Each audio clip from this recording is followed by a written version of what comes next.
এখন যে ঘটনাটি আপনাদের সাথে শেয়ার করবে তার নাম আব্দুর রহমান। ওনার বাড়ি নোয়াখালী জেলার মাইজদি উপজেলায়। এই ঘটনাটি উনি শুনেছেন ওনার আম্মুর মুখ থেকে। আর ঘটনাটি ঘটেছিল এই আব্দুর রহমান ভাইয়ের দুঃসম্পর্কের এক ফুপুর ছেলের সাথে। ফুপুর ছেলের নাম রায়হান। এই রায়হান ছিল কোরআনে হাফেজ। ছেলেটি খুবই নম্র ভদ্র স্বভাবের ছিল। রায়হান সে একদিন বিকেল বেলা, তখন অবশ্য আসরের আজান দেয়নি, ওই সময় বন্ধুদের সাথে ক্রিকেট খেলছিল।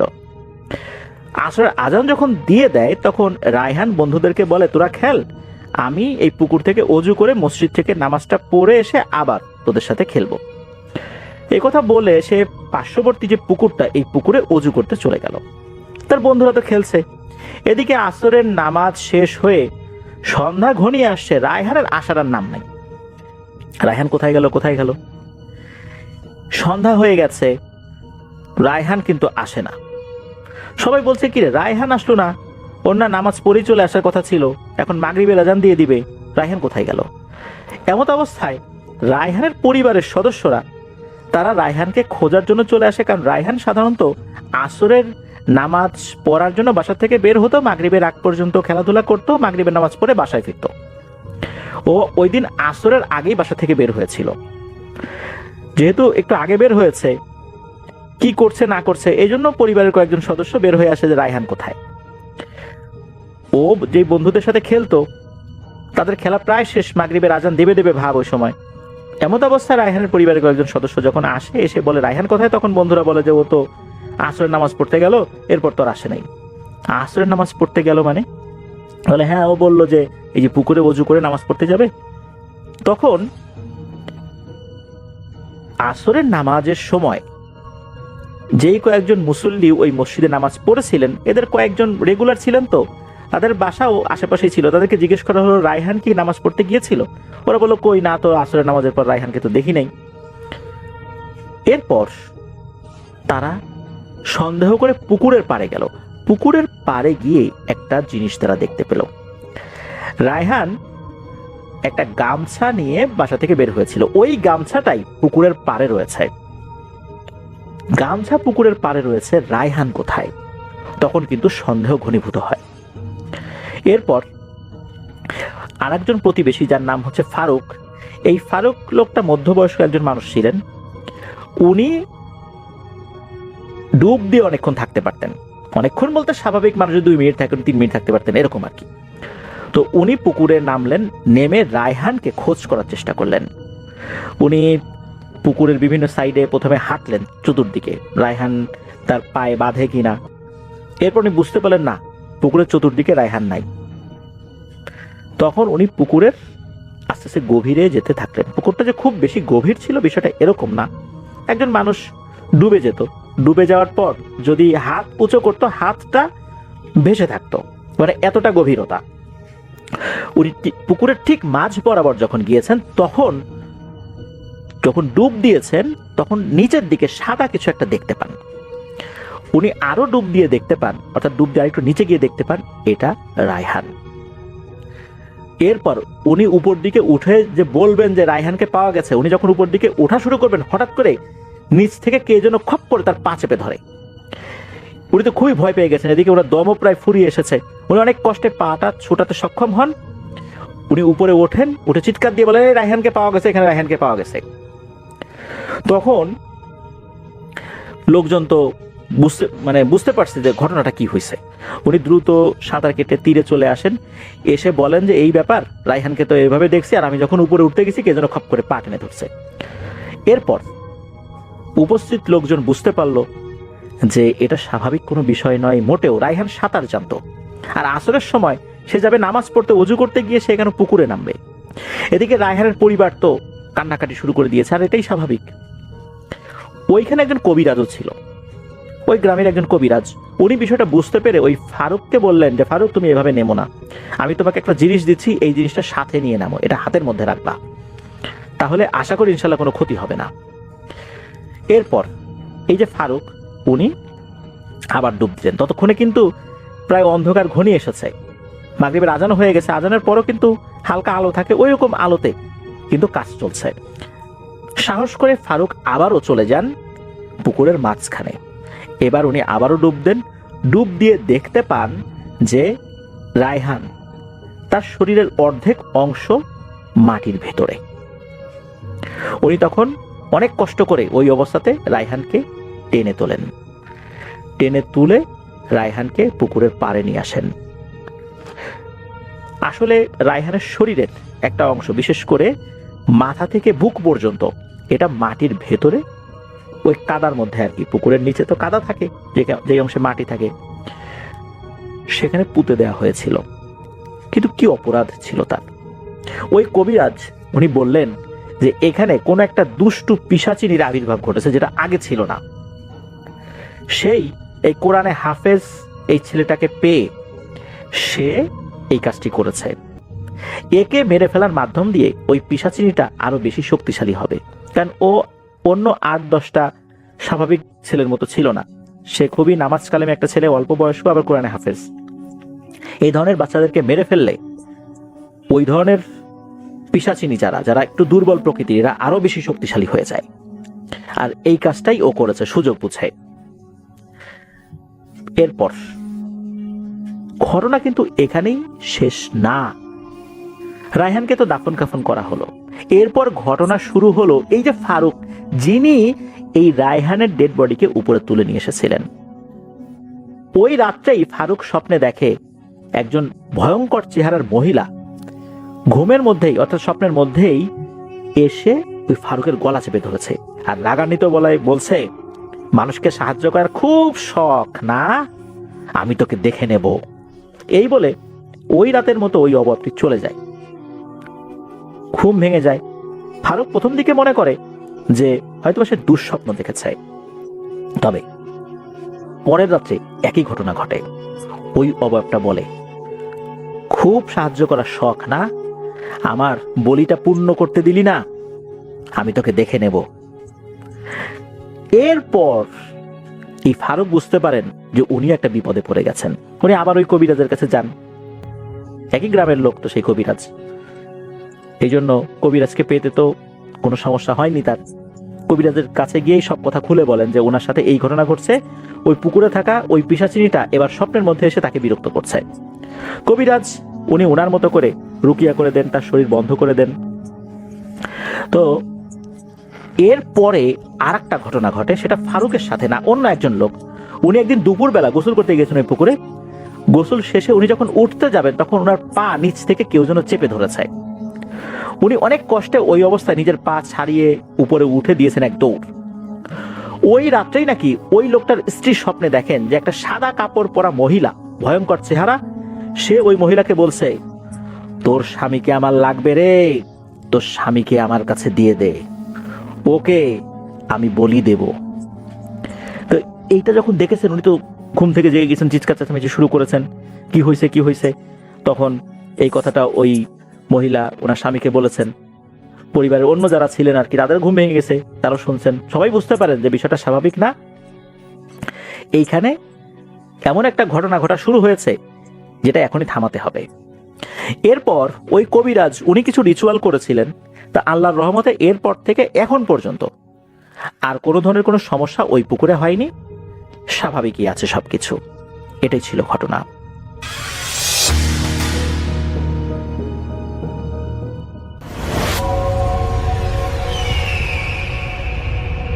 যে ঘটনাটি আমাদের কাছে শেয়ার করেছেন Prabal Chowdhury, North Carolina, United States থেকে। প্রবাল আমাদের কাছে অতীতেও কিন্তু বেশ কিছু ঘটনা শেয়ার করেছেন এবং তার ঘটনাগুলো বরাবরই বেশ ভালো হয়। তিনি বেশ খুঁজে পেতে খুব ভালো ঘটনাগুলো কালেক্ট করে নিয়ে আসেন। তো তিনি এবারও আরেকটি ঘটনা কালেক্ট করেছেন আমাদের জন্য, যেটি তিনি তার এক সিনিয়র ফ্রেন্ড ম্যালকম অ্যান্ডারসনের কাছ থেকে কালেক্ট করেছেন এবং ম্যালকমের নিজের সাথে ঘটা একটি ঘটনা, বেশ পুরনো যদিও। তো আমি সেই ঘটনায় চলে যাব, আমি শেয়ার করব। প্রবাল আমাকে রিকোয়েস্ট করেছেন যেন আমি আমার মতো করে ঘটনাটা শেয়ার করি আপনাদের কাছে। আমি চলে যাচ্ছি প্রবালের পাঠানো ঘটনায়। বেশ আগের কথা, 80-র দশক। ম্যালকম তখন তিনি বাস করেন কানেকটিকাটে এবং তখন তিনি একটা ডেইরি প্রতিষ্ঠানের সাথে যুক্ত ছিলেন, যেখানে তিনি সাপ্লায়ার ছিলেন। তিনি প্রোডাক্ট কালেক্ট করে যে কোনো একটা ডেইরি প্রতিষ্ঠান সেটার প্রোডাক্ট কালেক্ট করে তিনি সাপ্লাই করতেন বিভিন্ন জায়গায়। তো বেশ ইয়াং ছিলেন তিনি তখন, কেবল টিনেজ পার করেছেন এবং ফুল অফ এনার্জি, এবং তিনি তার বাসা থেকে তখন আলাদা হয়ে গেছেন, যেটা হয় তখন মানে ইয়াং এজটা পার হওয়ার পরই বাবা মার কাছ থেকে আলাদা হয়ে যায় ছেলেমেয়েরা বিদেশে। তো ম্যালকমও তাই করেছিলেন, তিনি বাইরে চলে গিয়েছিলেন বাসা থেকে এবং তিনি যেতেন বাবা মাকে ভিজিট করতেন মাঝে মাঝে, এরকমভাবেই তার কাটতো জীবন। তো একদিন ম্যালকম সন্ধ্যার পরে বাসায় আসছে কাজের থেকে। তো সে সাধারণত খুব আর্লি চলে যেত সকালবেলা কাজে, আস্তে আস্তে সন্ধ্যা হয়ে যেত, বেশ হার্ড ওয়ার্ক, বেশ ক্লান্ত হয়ে যেতেন। তো বাসায় এসে ওই দিন তিনি ফ্রেশ হয়ে জাস্ট কিছু খাবার নিয়ে বসছেন। তো এই সময় তার ফোন বাজলো, ফোন ধরার পর দেখতেছে তার বাবা বলতেছে যে তোমার মা হঠাৎ অসুস্থ হয়ে গেছে, তাকে নিয়ে আমি এমার্জেন্সিতে চলে আসছি, তুমি আসো তাড়াতাড়ি। তো তিনি ম্যালকম চিন্তা করলেন, জিজ্ঞেস করলেন কোন হাসপাতাল, সবকিছু শুনে দ্রুত সবকিছু তিনি রেখে মোটামুটি একটু প্যাক করে চলে গেলেন। গাড়ি নিয়ে বের হয়েছেন, যে হাসপাতালের কথা বলছে তার বাবা, সেটা তাদের যে বাড়ি সেটা কিন্তু একটু বাইরে ছিল, শহর থেকে একটু বাইরে ছিল তাদের বাসা। তো বেশ খানিকক্ষণ সময় লাগে সেখানে যেতেই। তো সেইখান থেকে আবার বেশ খানিকটা দূরে সে হসপিটাল। তো ম্যালকম ড্রাইভ করে বেশ একটা সময় নিয়ে পৌঁছাইলো সেখানে। তো তখন শীতের সময়, ঠান্ডা পড়ছে, গাছপালা পাতা ঝরে গেছে, অন্যরকম অবস্থা। তো পৌঁছায় সে গাড়ি থেকে নামলো। গাড়িটা পার্ক করার সময় খেয়াল রাখতে হয় যে এখানে যদি হঠাৎ করে এরকম একটা সিজন যে স্নোফল হয়, আটকায় গেলে তো সমস্যা। তো গাড়ি পার্ক করে পার্কিং লটে গেল, গিয়ে দেখলো যে এই হাসপাতালটা অনেক পুরনো এবং অনেক হিস্ট্রিক হাসপাতাল, মানে অনেক অনেক পুরনো এটা। তো ম্যালকম এই হাসপাতাল সম্বন্ধে তেমন কিছু জানে না, বাট সে দেখলো আর কি হাসপাতালটা অনেক পুরানো। তো গিয়ে দেখলো বাবা আছে, বাবার সাথে কথা বললো যে কি হয়েছে। তো বললো যে ডাক্তার এখনো টেস্ট করতেছে তোমার মাকে, তারা মনে করতেছে যে তোমার আম্মা ছোটোখাটো কোনো স্টেপ করছে। তো ম্যালকমের কাছে বেশ খারাপ লাগলো, ছোটোখাটো স্ট্রোক হলেও তো খারাপ। তো সে তো বললো বাবাকে যে তুমি চিন্তা করো না, ইউ টেক ইট ইজি, আর তোমার এখানে বসে সময় নষ্ট করা লাগবে না, তুমি বাসায় চলে যাও, বাসায় রেস্ট নাও। কারণ তার বাবাও বেশ অসুস্থ ছিল, তার অনেক রকম শারীরিক প্রবলেম ছিল। তো বাবা বলতেছে না আমি যাবো না। তো ম্যালকম বলতেছে যে কোনো কথা বলো না, তুমি যাও, নাহলে আমি কিন্তু তোমার যাওয়ার ব্যবস্থা করতেছি। তো তার বাবা ড্রাইভ করতো আর কি। তো ম্যালকম তাকে একদম আশ্বস্ত করলো যে আমি এখানে আসি, কোনো রকম সমস্যা হলে আমি জানাবো, তুমি যাও। তো বলে বাবাকে গাড়ি বন্ধ এগিয়ে দিল, বাবা চলে গেল। ম্যালকম এখানে আসে, গিয়ে দেখলো যে মা মানে খুব অসুস্থ, মায়ের সাথে কথাবার্তা বললো, মাকে বললো যে আমি আসি, ডোন্ট ওয়ারি, আমি মানে থ্রু আউট দ্য টাইম, যতক্ষণ তুমি হাসপাতাল থাকবে আমি আসি সবসময়। তো বলে সে ওখানে যে ওয়েট করতেছে। তো মা শুয়ে আছে তার মতো, তার মার অবস্থা খুব অন্যরকম, ঠিকমতো কথা বলতে পারতেছে না। তো ম্যালকম ওখানে বসে থাকলো, বসে থেকে সময় কাটেলো। তো এর মাঝে তার কিছু করার নাই, সে হাসপাতালটা দেখতেছে বেশ পুরনো হসপিটাল, এবং সে এটা দেখলো যে বেশ অনেক আগে এটা তৈরি হয়েছিল হাসপাতালটা। তো হেঁটে হেঁটে দেখার চিন্তা করলো, বাইরে আসলো, হেঁটে নিচতলাটা দেখলো যে এইটার মূল যেখানে তারা আছে সেই বিল্ডিংটা হচ্ছে এমন একটা জায়গায়, তার আশেপাশে বেশ ফাঁকা, সুন্দর করে লন করা, এবং পাশে এই শেষ প্রান্ত দিয়ে গাছপালা চলে গেছে অনেক দূরে, এবং পেঁচায় ওইখান থেকে ছোট রাস্তা নেমে গেছে। এবং এটা কিন্তু হাসপাতালটা উঠছিল একটু পাহাড়ের উপরে, বেশ খানিকটা এরকম ঘুরে ঘুরে আসছে, একটু উঁচু জায়গায় আর কি। আর সে যেখানটা দাঁড়ায় আছে সেখান থেকে সামনে গিয়ে ডান দিক দিয়ে মূল রাস্তাটা চলে গেছে, ওইটা আবার এঁকে বেঁকে চলে গেছে সামনে গিয়ে দেখতেছে যে কতগুলা ল্যাম্পপোস্টের আলো একটু পড়ছে, তারপরে বাঘটা আর দেখা যাচ্ছে না, গাছগাছালি। এবং সে বুঝলো যে সামনে এরকম পাহাড়ের উপর আরো কিছু ঘর বাড়ি আছে। তো ম্যালকম চিন্তা করতেছিল যে এরকম উইল্ডারনেসের মধ্যে যারা থাকে তাদের কাছে কেমন লাগে, হ্যাঁ, মানে বিশেষ করে শীতের সময় এরকম যখন বরফ টরফ পড়বে তখন কেমন লাগবে। কারণ সে কাইন্ড অফ সিটিতে থাকে, তার ওই ধারণার চিন্তা করতেছে যে এইখানে বসে থেকে সে অনেকক্ষণ চিন্তা করলো। তো ভাবলো যে এটা আরেক রকম ফিলিংস, হ্যাঁ, মানে জিনিসটা অন্যরকম। দেখলো চিন্তা করতে করতে সে আবার চলে আসলো হাসপাতালে, এবং এসে সেই যে তার ওয়েটিং এরিয়া সেখানে সে বসে দেখতেছে এইখানেও মানুষ নাই, দু একজন মানুষ বসে আছে, তারা হয়তো শর্টলি মুভ করবে এখান থেকে, মেবি তারা ওই রুমে যাবে বা অন্য কোথাও। তো সে একটা মানে ওই চেয়ারগুলো কাইন্ড অফ কমফোর্টেবল ছিল, তো একটা চেয়ারের মধ্যে সে বসলো, ফোম টোম দেয়া। তো সেখানে সে বসে মাথাটা পেছন দিকে দিয়ে, অনেক টায়ার্ড ছিল তো, তার মাথার মধ্যে একটা ক্যাপ ছিল, ক্যাপটা দিয়ে তার চোখ ঢেকে সে শুয়ে থাকলো। চিন্তা করলো যে একটু রেস্ট নেই, আর আমাকে তো অনেকক্ষণ থাকতে হবে, কতক্ষণ থাকতে হবে জানি না। না থাকলেও কিছু নাই, ওখানে হাসপাতাল স্বয়ংসম্পূর্ণ, কোনো প্রবলেম হয় না। বাট অ্যাটলিস্ট নিজের মানুষ, তার মা উপরে, এবং সে তার মাকে অনেক ভালোবাসে। তো শুয়ে আছে অনেকক্ষণ ম্যালকম। কোন সময় যে সে ঘুমায় গেছে বলতে পারে না। তো ম্যালকমের মানে ডিপ ঘুম চলে আসছিল, কারণ সারাদিন পরিশ্রম করছে, খুব টায়ার্ড। তো যখন ঘুম ভাঙছে সে খেয়াল করতেছে সে যেখানে বসেছিল ওখানকার বাতিটা বন্ধ।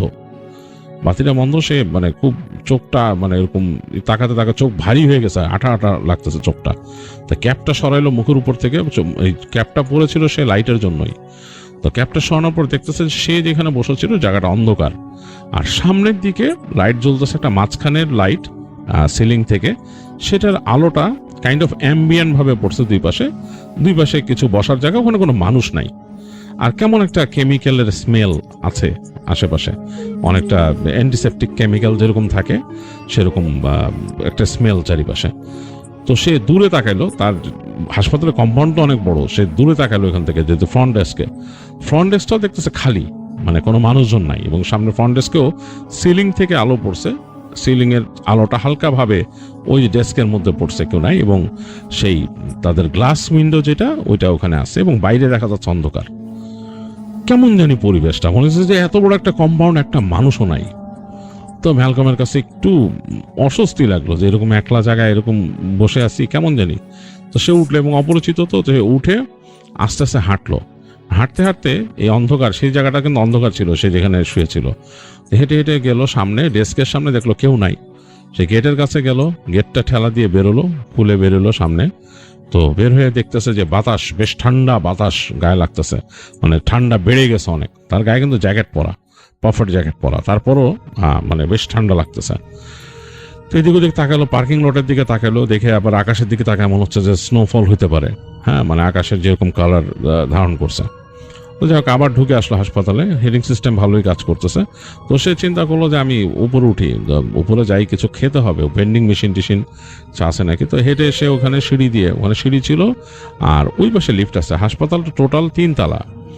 তো সে ওই সিঁড়িতে উঠে উঠে দোতলায় গেল। দোতলায় গিয়ে দেখতেছে যে এই সামনের যে অংশটা, ওই জায়গাটাও অন্ধকার করে রাখছে, মানে এই পাশে আলো জ্বলতেছে একটা, সেটার আলো দিয়ে হালকা আলো হচ্ছে। তো সে বুঝতে পারলো যে এটা হয়তো তারা এনার্জি সেভ করতেছে। তো ওইটা দেখে সে হেঁটে গেল সামনে যেয়ে সে খুঁজতেছে এখানকার কোনো ক্যাফেটেরিয়া বা কিছু মানে পায় কিনা। সে চিন্তা করতে করতে হাঁটতে দেখলো যে ভেন্ডিং মেশিন আছে 2টা, ওখান থেকে সে তার পকেটে কয়েন ছিল, চিপস বের করে নিল 2 প্যাকেট, বেরোয় সেটা নিয়ে হাঁটা দিয়েছে। সে চিন্তা করছে ক্যাফেটেরিয়া কোথায়। তো এখন যেখান থেকে হাঁটতেছে ওই জায়গাটা কিন্তু একটা ফাঁকা জায়গা, একটা প্যাসেজের মতো, খুব একটা আলো নাই, মানে দেখা যাচ্ছে যে একটা আলো যদি জ্বলে পরেরটা জ্বলে না, এরকম আর কি, মানে একটু আলো আধারির মতো। তো প্যাসেজ দিয়ে সোজা হেঁটে গেছে ম্যালকম। তো যে দেখতেছে হাতের ডান দিকে একটা দরজা, কাইন্ড অফ কাঠের দরজা, মাঝখানে একটা গ্লাসের দেওয়া। তো সে মনে করলো যে এইটা হইতে পারে এই ক্যাফেটেরিয়া, মোস্ট প্রবাবলি, কারণ ওইটার সামনে আলো আছে, মানে ওই যেই দরজাটার সামনে। তো সে ভাবলো হয়তো এখানে আসে মানুষ। তো সে যে নবটা ধরে ঘুরাইলে দরজাটা খুলে ফেললো। তো খোলার পর মনে হচ্ছে ভিতরে অন্ধকার। তো তারপরও ম্যালকম ঢুকছে ভিতরে, ঢোকার পরে সে লাইটের সুইচ দেখতেছে। ক্যাফেটেরিয়া হলে তো এখানে মানে থাকবে লাইট, এবং অনেক সময় দেখা যাচ্ছে রাতের বেলা ওখানে কিন্তু ক্যাফেটেরিয়া মানে যে সবসময় খাবার সার্ভ করে তা না, যদি ওখানকার মানুষ থাকে কেউ, ওখানকার যে স্টেশনটা সেখানে বিক্রি হয়, আর নাইলে দেখা যাচ্ছে ওদের একটা কফি স্টেশন থাকে, আরও একটা এরকম ভেন্ডিং মেশিন থাকবে এরকম, বা বসার জন্য 2টা টেবিল থাকতে পারে বসার জন্য এরকম। তো সে তাকায় দেখতেছে যে এইগুলো কিছু না। এই লাইটটা সে অন অফ করলো, দেখলো লাইটটা অন অফ হচ্ছে না, এবং রুমের শেষ মাথায় একটা জানালা, বড় জানালা, এবং জানালার মধ্যে কোনো ব্লাইন্ড নাই, ব্লাইন্ডটা ওঠানো, ব্লাইন্ডটা কেউ টেনে উঠায় রাখছে, পুরোপুরি ছাদের আলো আসতেছে ওইখান দিয়ে। এবং এই জানালার ওই পারে দেখা যাচ্ছে যে গাছের অংশ, সেই বড় বড় গাছ, পাতা ছাড়া সেগুলোর ডাল দেখা যাচ্ছে এরকম। আর 2 পাশে সে তাকায় দেখতেছে যে কিছু ইনকিউবেটর রাখা, মানে যে বাচ্চাদের যে ইনকিউবেটর থাকে বাচ্চাদের রাখার জন্য, সেই ইনকিউবেটর, খালি ইনকিউবেটর, মানে এগুলোর মধ্যে কেউ নাই, কিছু নাই, মানে খালি ইনকিউবেটর রাখা, মানে পাশে করে রাখা, মানে এগুলো হয়তো কোনো কাজে লাগে না এখন, বা সামথিং লাইক দ্যাট, নষ্ট বা কিছু কাজে লাগে না, বা এগুলো এক্সেস এখানে রাখা হয়েছে। এটা মনে হয় kind of a store room. সে মনে করলো যে মেডিকেল ইকুইপমেন্ট মনে হয় এখানে স্টোর করা হয়, বা আই ডোন্ট নো। কোনো এক সময় হয়তো এটা ছিল, নিকিউ ছিল, হ্যাঁ, মানে যেখানে নিওনেটাল কেয়ার ইউনিট ছিল, এখন নাই। তো কিন্তু আলো নাই, কিন্তু ওই যে জানালার আলো যা ঢুকতেছে, ছাদের আলো, সেটা দিয়ে যতটুকু আলো হচ্ছে এখানে। তো সে মানে কয়েক সেকেন্ড দেখছে, এরকম দেখার পর সে চিন্তা করতেছে যে বের হয়ে যাবে। সে ঘুরে দরজার দিকে নবে হাত দিছে যে খুলে বের হয়ে যাবে। এই সময় সে পেছনে শুনলো ফিস ফিস করে কে কথা বলল। ফিস ফিস মানে কোনো মেয়ে যদি ফিস ফিস করে কথা বলে যেরকম, সেরকম। তো ম্যালকম হঠাৎ করছে কে ফিস ফিস করে কথা বললো এখানে। সে ঘাড় ঘুরে তাকাইছে, তাকায় দেখছে জানলার কাছে একটা কালো কুচকুচে অবয়ব। হ্যাঁ, মানে দেখলে মনে হবে অনেকটা কালো চুলের দিয়ে যে বল থাকে, বল তৈরি, মানে কালো চুল দিয়ে যদি একটা মানুষ তৈরি করা হয়, পুরো শরীরটা চুলের, মানে কালো এরকম ফোলা, এরকম একটা মানুষের মতো অবয়ব, এবং সেটার চোখের জায়গায় দুটো চোখ আছে, বুঝতেছে, চোখগুলো জ্বলতেছে। আর সামনের যে হাত, মানুষটার যে হাতের আঙুলগুলো চোখা চোখা লম্বা, এটা জানলার কাছে দাঁড়ানো। এইটা ফিস ফিস করে কি জানি বলছে। তো ম্যালকমের সারা শরীরে রোম দাঁড়ায় গেছে, মানে তার মানে মানে একদম ঘুষ বাম্প হয়েছে, এবং মেরুদণ্ডবে একটা ঠান্ডা স্রোত নেমে গেছে। এবং সে আবার শুনলো ফিস ফিস করে তাকে বলতেছে, you are not welcome here. এটা যে এমন ভাবে বলছে ফিস ফিস করে, তার কাছে ভয় লেগে গেছে। মনে হচ্ছে যে ওইখান থেকে শব্দটা বলতেছে তার কানের পাইতে চলে যাচ্ছে। এবং ওই যে ফিগারটাকে সে দেখছে এই যে জানালার কাছে, এটাই তার কাছে প্রচন্ড রকমের ভয় লাগছে। তো ম্যালকম দ্রুত ঘুরে সেই দরজাটা খোলার চেষ্টা করলো। দেখলো যে দরজার যে হ্যান্ডেলটা বরফের মতো ঠান্ডা, আর দরজাটার নবটা নামতেছে না নিচে, ওটা মনে হচ্ছে কেউ লক করে দিচ্ছে এই পাশ থেকে। ম্যালকম ভয়ের চোটে মানে প্রচন্ড ভয় পেয়েছে। সে দ্রুত ঘুরছে, ঘুরে দরজার দিক পিঠ দিয়ে সে সামনে তাকাইলো, দেখলো তার খুব কাছেই সে অবয়বটা, তার খুব কাছেই, এবং কেমন একটা স্মেল, মানে ওইটার থেকে কেমন একটা স্মেল আসতেছে। ম্যালকমের কাঁধের মধ্যে ওইটা হাত রাখলো, ম্যালকম পুরা অনুভব করলো, মনে হলো তার কাঁধের একটা পাশ পোড়াই দিতেছে কেউ, মানে গরম কিছু দিয়ে তার কাঁধের মধ্যে টাচ করছে। তার হাত থেকে সে ওই যে তার হাতে চিপসের ব্যাগ ছিল, ওগুলো পড়ে গেল ঠাপ ঠাপ করে। পড়ে যাওয়ার পর ম্যালকমের আর কিছু মনে নাই, মানে তার মাথা পুরো ভ্যাকেন্ট।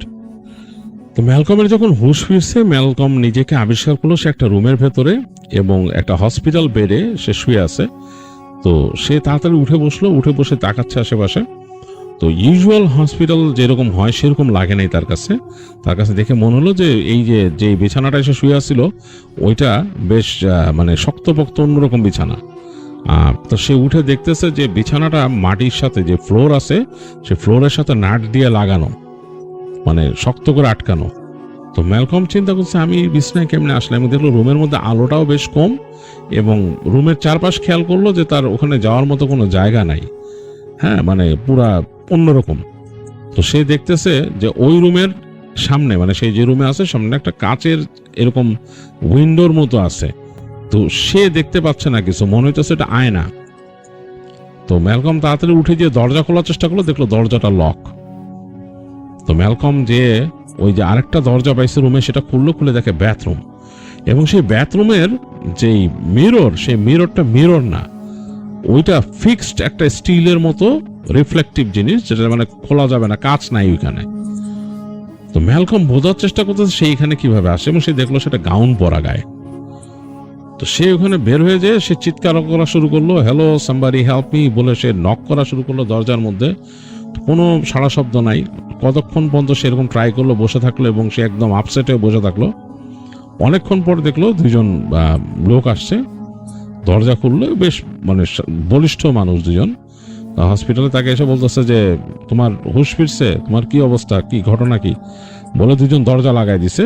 তো একজনের হাতে তার প্রেশার মাপার মেশিন এরকম নিয়ে আসছে। তো ম্যালকম বলছে আমি কোথায়? তো বলছে ওকে রিল্যাক্স, তুমি রিল্যাক্স করো, তুমি এখন এটা একটা ফ্যাসিলিটির মধ্যে আসো, তোমাকে এখানে আনা হয়েছে কারণ তোমার ইভ্যালুয়েশনের জন্য, তোমার মেন্টাল স্টেট ইভ্যালুয়েশনের জন্য। ম্যালকম বলতেছে আমি কি করছি? বলে তুমি কি করছো, তোমার কিছু মনে নাই? বলে না। তো বলে তারা প্রেশারটা নিয়ে নেই। তো তার ব্লাড প্রেশার দেখলো, তার মানে টেম্পারেচার এগুলো মনিটর করে লোকগুলা চলে যাবে। তো লোকটা তখন বলতেছে তোমার কি আসলে কিছু মনে নাই? ম্যালকম বলতেছে না, আমার কিছুই মনে নেই। আমার যা মনে আছে যে আমি একটা হসপিটালে ছিলাম, আমার মাকে দেখতে গেছিলাম এবং সেইখানে আমি একটা রুমে আটকা পড়ছিলাম এবং একটা উদ্ভট জিনিস আমি দেখছি এবং তারপর আমার আর কিছু মনে নাই।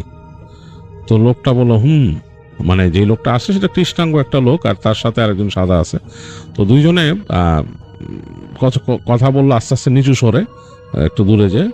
তারপর এই যে কৃষ্ণাঙ্গ লোকটা বললো যে লিসেন, তোমাকে আমি বলি কিছু কথা, এটা শোনো।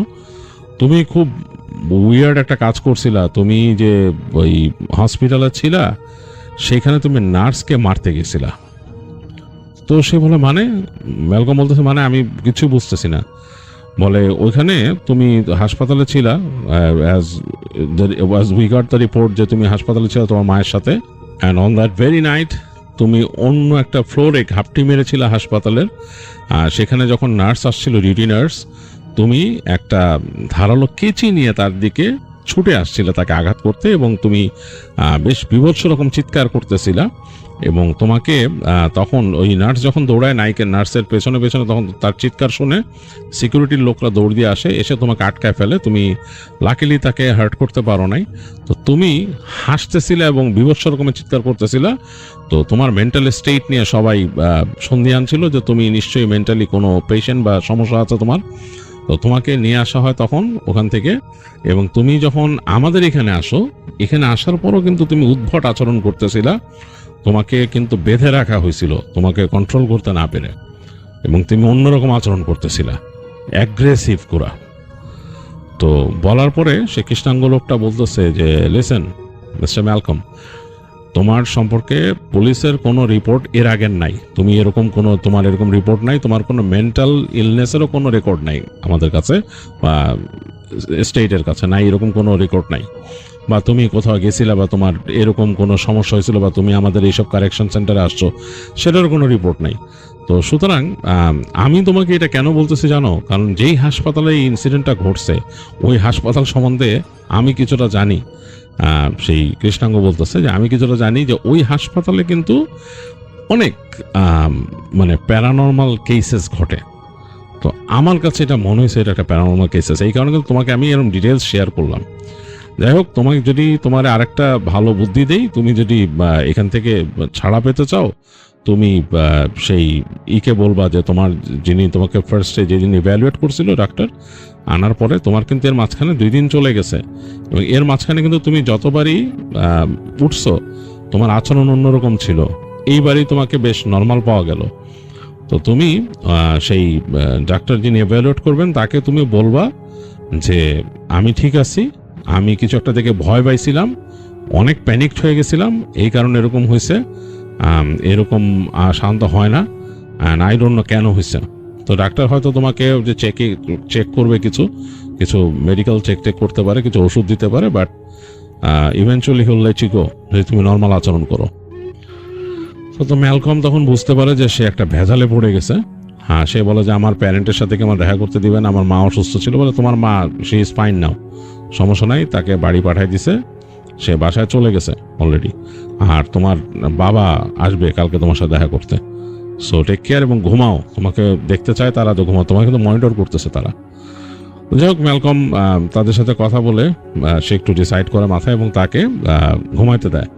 তো ম্যালকম ঘুমায়, ঘুমের মাঝে সে উল্টাপাল্টা স্বপ্ন দেখে এবং মানে ভয়ঙ্কর স্বপ্ন।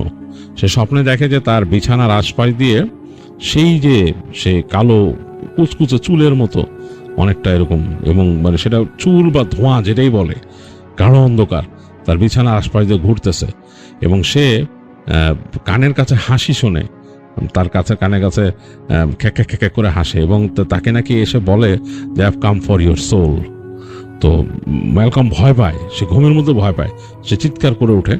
তো যাই হোক, তারপরে ম্যালকমের বাবার সাথে ম্যালকমের দেখা হয় পরদিন। ম্যালকমের বাবা তাকে বলে যে আমি লয়ারের সাথে কথা বলছি এবং তোমার সব রেকর্ড রেডি করছি, তোমার ওরকম কোনো চিন্তা নেই, কি হয়েছিল ব্যাপারটা আসলে তুমি মেডিকেলে যদি প্রুভেন, ডাক্তার তোমাকে করতে পারে যে তোমার সমস্যা নেই, ছেড়ে দিবে তোমাকে ছোটোখাটো কিছু টেস্ট করে। যাই হোক, ম্যালকম ওখানে এরকম 2-1 দিন থেকে তারপর ছাড়া পায় ওখান থেকে। তো ছাড়া পাওয়ার পরে ম্যালকমের বাবা তাকে বলে যে আমি এটাও খবর নিছি যে ওই হাসপাতালটার মধ্যে প্যারানর্মাল সমস্যা আছে, তোমার মাও উল্টাপাল্টা জিনিস দেখছে এখানে। তো ম্যালকম বলে, কি দেখছে আমার মা? তো তোমার মা দেখতো যে তার রুমের আশপাশ দিয়ে কে যেন চলাচল করতো। তো তোমার মা ভয় পেত, একে তো তার এরকম স্ট্রোক হয়েছিল, তারপরে সে ভয় পেত। সে দেখতো যে কেউ হাঁটা চলা করে ওই রুমের ভেতর থেকে, এবং মানে যখন নাকি লাইট জ্বালাইতো তখন মনে হতো যে ফিগারটা উধাও হয়ে গেছে, এরকম দেখতো তোমার মা। আর ওই হাসপাতাল সম্বন্ধে আরো খোঁজ খবর নিছে, এটা ওই হাসপাতালটা আসলে হন্টেড হাসপাতাল, বলে সমস্যা আছে। তো আমি তোমাকে যেটা করব, তোমাকে এখন আমি একজন প্রিস্ট আছে আমার বন্ধুর পরিচিত, ওনার কাছে নিয়ে যাব। তো ম্যালকম রাজি হয়, তো ম্যালকমকে নিয়ে যায় সেই প্রিস্টের কাছে, এবং প্রিস্ট দেখে, প্রিস্ট বলে যে দেখে যে বলে যে তোমাকে মনে হয় তুমি কি এরকম এরকম স্বপ্ন দেখো, জিজ্ঞেস করে প্রিস্ট তাকে। তখন ম্যালকম বলে যে হ্যাঁ। তো বলে তোমার পিছনে কোনো ডেমন লাগছে এবং তোমাকে সেই ডেমন ওখান থেকেই পজেস্ট করছে। তো যেটা করতে হবে তোমাকে, ওই সময়টা পজেস্ট করছিল এবং তুমি কিন্তু ওই সময় একটা অঘটন ঘটায় ফেলতা, এবং অঘটন যদি ঘটায় ফেলতা তুমি কিন্তু এখন একটা ইসে চলে যেতা, এবং হয়তো তোমাকে হয় পাগল আখ্যা দিত, অথবা তুমি যদি পরে নর্মাল স্টেটে থাকতো তোমার বিচার হইতো, থিংস লাইক দ্যাট। তো তোমাকে যদি করতে হয় আমার পারমিশন লাগবে, পারমিশন এনে তারপর দেখা যাক তোমাকে এক্সরসিজম করতে পারি কিনা। তো প্রিস্ট নাকি সময় নিয়ে বিভিন্ন রকম তার যে ডকুমেন্টেশন বা কাজকর্ম যেটা করে একদিন সে ডিসাইড করে যে অমুক দিন ম্যালকমকে তিনি এক্সরসিজম করবেন। তার সাথে আরেকজন প্রিস্ট নিয়ে আসেন, দুইজন মিলে ম্যালকমরে তারা করে এক্সরসিজম করে, এবং এক্সরসিজম করে নাকি বের করে যে ওই যে ম্যালকম সেদিন যে হেঁটে গেছিল ওইখানে, সে ওই রুমটার মধ্যে ওই ডার্ক এনার্জি বা ডিমন, তারা যেটা বলছে ডিমন, বা আমরা যেটা বলবো জিন, একটা ভয়ঙ্কর জিন বা ওখানে থাকতো আর কি, ওইটা তার ছিল। আর ওই জায়গাটা ছিল এক সময়কার ওই জায়গাকার মানে ইউনিট, মানে ওই যে পিডিয়াট্রিক কেয়ার ইউনিট আর কি, পিকিউ। তো ওই পিকিউ বা নিকিউ যেটা বলে, নিউনেটাল কেয়ার ইউনিট, মানে ওই জায়গায় ওই রাখা হতো আর কি বাচ্চাদের। তো ওই জায়গায় নাকি মানে নিউবর্ন বাচ্চারা ওখানে থাকতো আর কি। তো ওইটা পরবর্তীতে ওই ইউনিটটা বন্ধ হয়ে যায়, ওই দিক থেকে বন্ধ হয়ে যায়, এবং ওই জায়গায় আসলে ওই পেশেন্টও কম যায় আর কি। ইমার্জেন্সি না হলে সাধারণত কোনো মহিলারাও যেত না, হাসপাতাল সম্বন্ধে কিছু তাদের কাছেই ছিল আর কি, ভয় পেত তারা, সোজা কথা। যে এই রিপুটেশন তারা শুনছে যে এরকম এরকম ব্যাপার স্যাপার থাকে, তারা যেত না ওইখানে। তো যাই হোক, ওই নিকিউ পিকিউটা ওইখানে বন্ধ হয়ে যায় ইউনিটটা ওইখানে। তো ওই যে ডার্ক এনার্জিটা বা ডার্ক যে ওইটা নাকি ওখানে থাকতো। তো ওই দিন যখন নাকি ম্যালকম যে ঢুকছে, সে ম্যালকমকে ওখান থেকে পজেস করছে, এবং পজেস করে সে তো ওদের কাজই ওইটা, যেটা অঘটন ঘটানোর চেষ্টা করছে, যেহেতু সে ভয়ঙ্কর। ওই ডার্ক এনার্জি ওইখানকার একটা নার্সের উপর নজর দিয়েছিল, যে নার্সটা সে ছিল প্রেগন্যান্ট, এবং সে তাকে দূর থেকে মনিটর করতো। তো সেই মেয়েটা আবার খুব মানে পায়াস ছিল, সেই যে নার্স ছিল সে খুব পায়াস এবং সে খুব প্র্যাকটিসিং ছিল। তো তাকে সে সরাসরি কোনোভাবে কিছু করতে পারতেছিল না। তো সে যখন নাকি ম্যালকমকে পজেস করে সে ম্যালকমের মাধ্যমে চেষ্টা করে তাকে এরকম আক্রমণ করতে।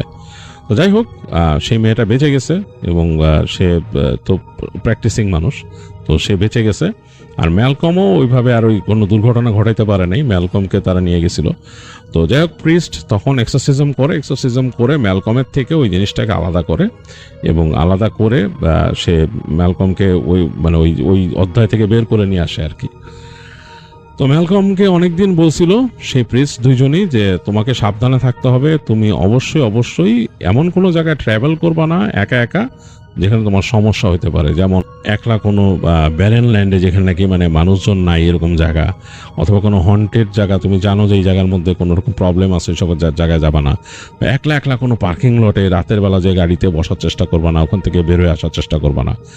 চেষ্টা করবা তোমার সাথে কাউকে রাখতে, অথবা তুমি গভীর রাতে এরকম চলাফেরাটা নিজেকে কেয়ারফুল রাখবা। আর তাকে বলে যে তুমি অবশ্যই প্রেয়ার অ্যাটেন্ড করবা, ইত্যাদি ইত্যাদি, তাকে অনেক কিছু বলে দেয় তাদের ইনস্ট্রাকশন। তো ম্যালকম সেগুলো মেনে চলতো। আস্তে আস্তে ম্যালকমের তো বয়স হয় এবং সে বিয়ে শাদী করে, তার ছেলে মেয়ে হয়, এবং সে মোটামুটি তার যে প্র্যাকটিস সেটা সে ঠিক রাখে। পরবর্তী সে স্টেট মুভ করে যায়, তার বাবা মা মারা গেছে ওখানে। তো এই ছিল ম্যালকম অ্যান্ডারসনের ঘটনা।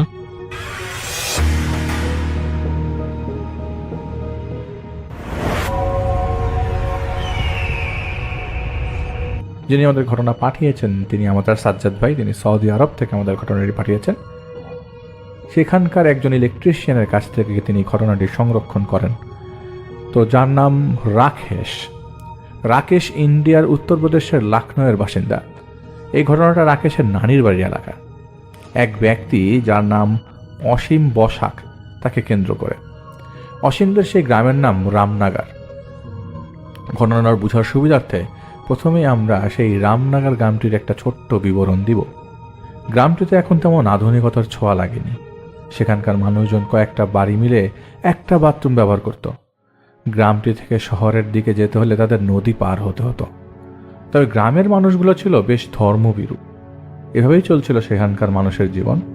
এরই মাঝে একদিন বসাক পরিবার লক্ষ্য করে তাদের বাড়ির গণেশের যে মূর্তিটা ছিল সেটা নির্দিষ্ট জায়গায় নাই। সব জায়গায় খোঁজাখুঁজি চলায়, সব জায়গায় খোঁজাখুঁজি করার পরও সেটাকে কোথাও পাওয়া যায় না। কিন্তু এলাকায় তো কোনো চোর নেই, তাহলে এই কাজ পরিচিতদের মধ্যে কেউ করেছে। তখনই তাদের মাথায় আসে এটা কে করতে পারে। আর সকাল থেকে অসীমকে দেখা যাচ্ছে না, তাহলে কি অসীম করলো? অসীম কোথায়? বাড়ির লোকজন ও প্রতিবেশী সবাই মলিন হয়ে উঠানে বসে আছে। একটু পর দেখা যাচ্ছে অসীম বাড়ির দিকে আসছে, তবে হাতে করে কিছু নিয়ে, যা সম্পূর্ণ কাপড় দিয়ে ঢাকা ছিল। তো সেই কাপড়ের ঢাকা জিনিসটা অসীম সরাসরি বাসার ভেতরে যেয়ে পূজার রুমে ঢুকালো এবং কাপড়টি সরিয়ে দেখালো তার হাতে একটি নতুন মূর্তি, যেটি ছিল একটা মনসা ঠাকুরের মূর্তি। ছোট একটা মূর্তি, যেটা ছিল কাঠের তৈরি, তবে দেখতে চোখে লেগে থাকার মতো সুন্দর। তো এইটা দেখে পরিবারের লোকজন জিজ্ঞেস করলো, গণেশের মূর্তি কোথায়? জবাবে অসীম শান্ত গলায় বলে, ওকে দিনের আলো ফোটার আগেই বিসর্জন দিয়ে এসছি। আজ থেকে সবাই মনসা দেবীর পূজা করব। এই কথা শেষ হতে না হতেই অসীম হাঁটা শুরু করেছে এবং স্থান ত্যাগ করার জন্য। আর পিছ থেকে অসীমের বাবা অসীমকে টেনে মারধর শুরু করে দেয়। সেদিন অসীমকে বেশ মারধর করা হয় তার পরিবার থেকে। এক পর্যায়ে অসীম রাগ করে বাসা থেকে চলে যায়। পুরো একদিন খবর নাই। পরের দিন খুবই বৃষ্টি। এক লোক দেখে অসীম চুপ করে এক গাছের নিচে বসে আছে। সেই লোক অসীমকে বাসায় আনার জন্য ডাকে, কিন্তু অসীম আসতে চায় না। পরে লোকটা অসীমের বাসায় খবর দেয়। তো অসীমের বাসা থেকে সবাই আসে সেখানে অসীমকে বাড়ি ফিরিয়ে নিতে। এরপর সবাই মানিয়ে অসীমকে বাসায় নিয়ে আসে আর কি। তবে অসীমের মধ্যে একটা জিনিস লক্ষ্য করে সবাই, অসীম হঠাৎ করে শুদ্ধ ভাষায় কথা বলছে, আর কথাগুলো বলার সময় একটু নাকে বাজছে। মানে আমরা যেটাকে নাকি ভাষায় কথা বলা অথবা নাকে গোঙানো বলি, এটাকে সবাই স্বাভাবিকভাবে নেয়। যেহেতু বৃষ্টিতে ভিজেছে আর একদিন পর ফিরে এসছে, তাই হয়তো বা এরকম হতে পারে। তো বসাক পরিবারের মনসা মূর্তি পাশাপাশি আরেকটি গণেশের মূর্তি আনা হয়, কারণ তারা গণেশ ভক্ত। আর ইদানিং অসীমের কথা চালচলন একটু অন্যরকম। কথায় কথায় বিসর্জন, বলি, ত্যাগ, দার্শনিক কথাবার্তা চলতে থাকে। আর তার মাঝে এক আধ্যাত্মিকতার ভাব অনেকেই লক্ষ্য করে। এমন এমন কথা বলতো মানুষকে অবাক করে দিত, যেমন অন্যদের মনের কথা, অন্যদের গোপন কথা, যা অসীমের জানার কথা না। আগে কে কি করেছে। তাছাড়া অসীম ইদানিং ভবিষ্যৎবাণীও বেশ সঠিকভাবেই বলছে, যা প্রতিনিয়ত সকলের নজর কাড়ে। লোকজন ভয়ে অসীমের কাছে তেমন ভিড়ত না, যদি কিছু উল্টাপাল্টা বলে দেয়। এভাবেই দিন যাচ্ছিল অসীমের। একদিন রাতে অসীমের মা টয়লেটের জন্য ঘরের বাইরে যাবে। যে কোনোভাবে তার চোখ অসীমের ঘরে যায়। তিনি দেখেন অসীম বিভিন্ন আকারে ভঙ্গিমায় নৃত্য করছে। অসীমের মা বলে, কিরে এসব কি করছিস? জবাব অসীমে বলেন, নর্তন বিসর্জন বাবুয়া, তুমি আমার জন্য নর্তন বিসর্জন করো। তোমার মনে যা চলছে সেখান থেকে একটা আশা আমি পূরণ করব।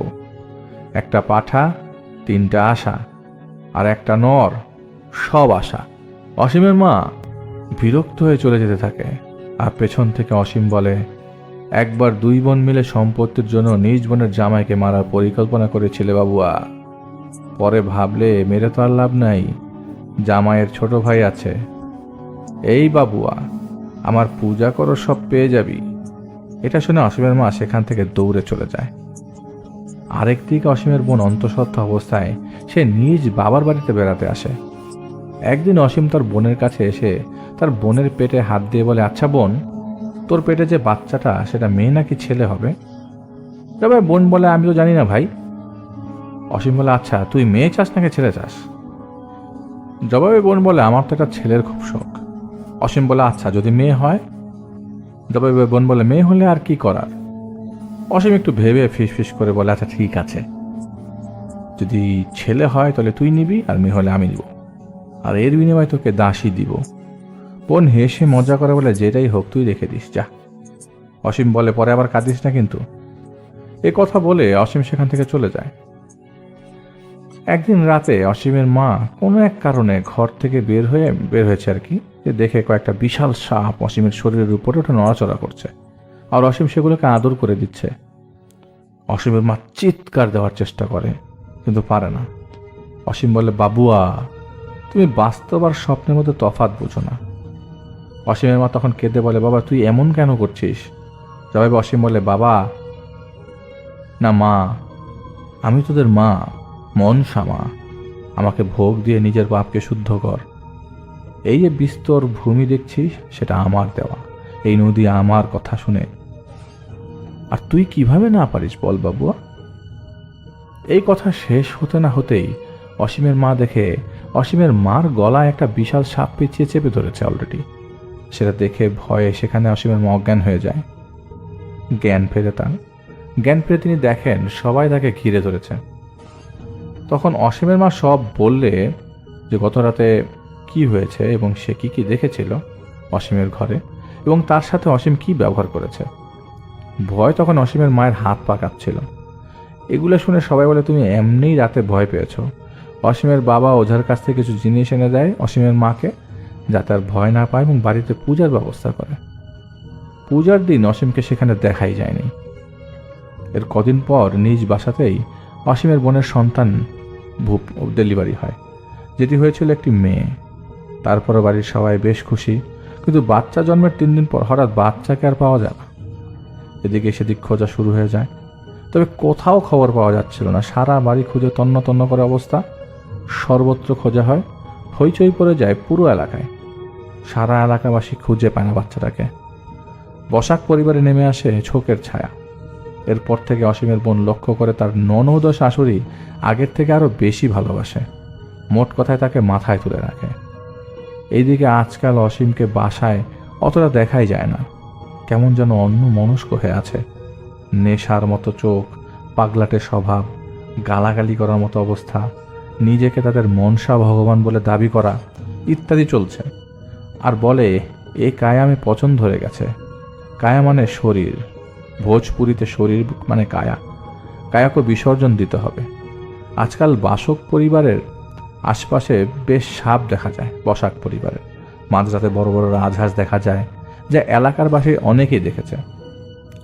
একদিন রাতে অসীমের বাবা দোকান থেকে বাড়ির দিকে ফিরছিল।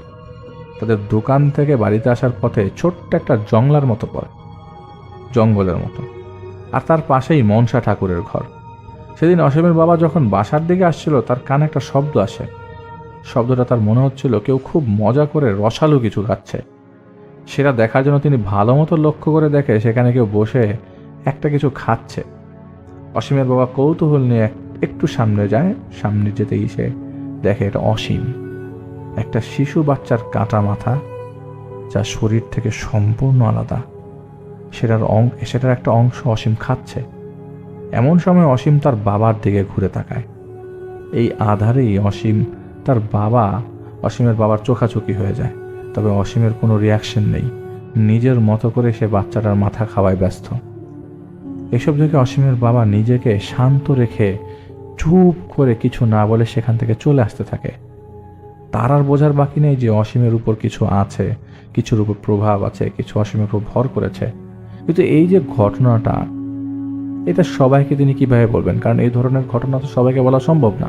তিনি কি বলবেন অসীম এরকম একটা জঙ্গলের মধ্যে একটা শিশু বাচ্চার মাথা, যা শরীর থেকে আলাদা করা, মাথাটাই খাচ্ছে? এটা বলা যাবে না। কি তাহলে পরিবারের গ্রামের সবার চাপে তখন তোপের মুখে পড়তে হতে পারে। তবে এখন অসীমের যে অবস্থা, তাতে ওর সামনে একা যাবার সাহস নেই অসীমের বাবার। অসীমের সামনে এখন কেউ যেতে পারছে না। তিনি ভয়ে ঘুরে চলে যাবে ঠিক সেই সময় পেছন থেকে যখন বাচ্চাটার মাথা খাচ্ছিল, অসীম খেতে খেতে বলে, भगवान, लोगों को ऐसा ही कुछ नहीं देता, वो हिस्से में कुछ तो चाहता है, और गरीब तो हिस्से में खुद को विलीन कर देता है। ये विलीन का ही एक हिस्सा है। তুই যা ভাবছিস তা তো ঠিক, তুই যেটা পরিকল্পনা করছিস এর মাসুল পুরো গ্রামবাসী দিবে। তুই আমার দাস হয়ে যা, তোকে এই গ্রামের প্রধান করে দিব। জবাবে অসীমের বাবা বলে, আমাকে একদিনের সময় দাও, আমি চিন্তা করে জানাবো। অসীম তখন বলে ওঠে, এখানে ভাবার কি আছে, তুই শুধু বলে দেখ, এই গ্রামকে তোর হুকুমের গোলাম করে দেব। জবাবে অসীমের বাবা বলে, তারপরেও এত বড় কিছু একটা জিনিস চিন্তা করে করাই ভালো। এ কথা বলতে না বলতে তাড়াতাড়ি করে সেখান থেকে সে চলে আসে।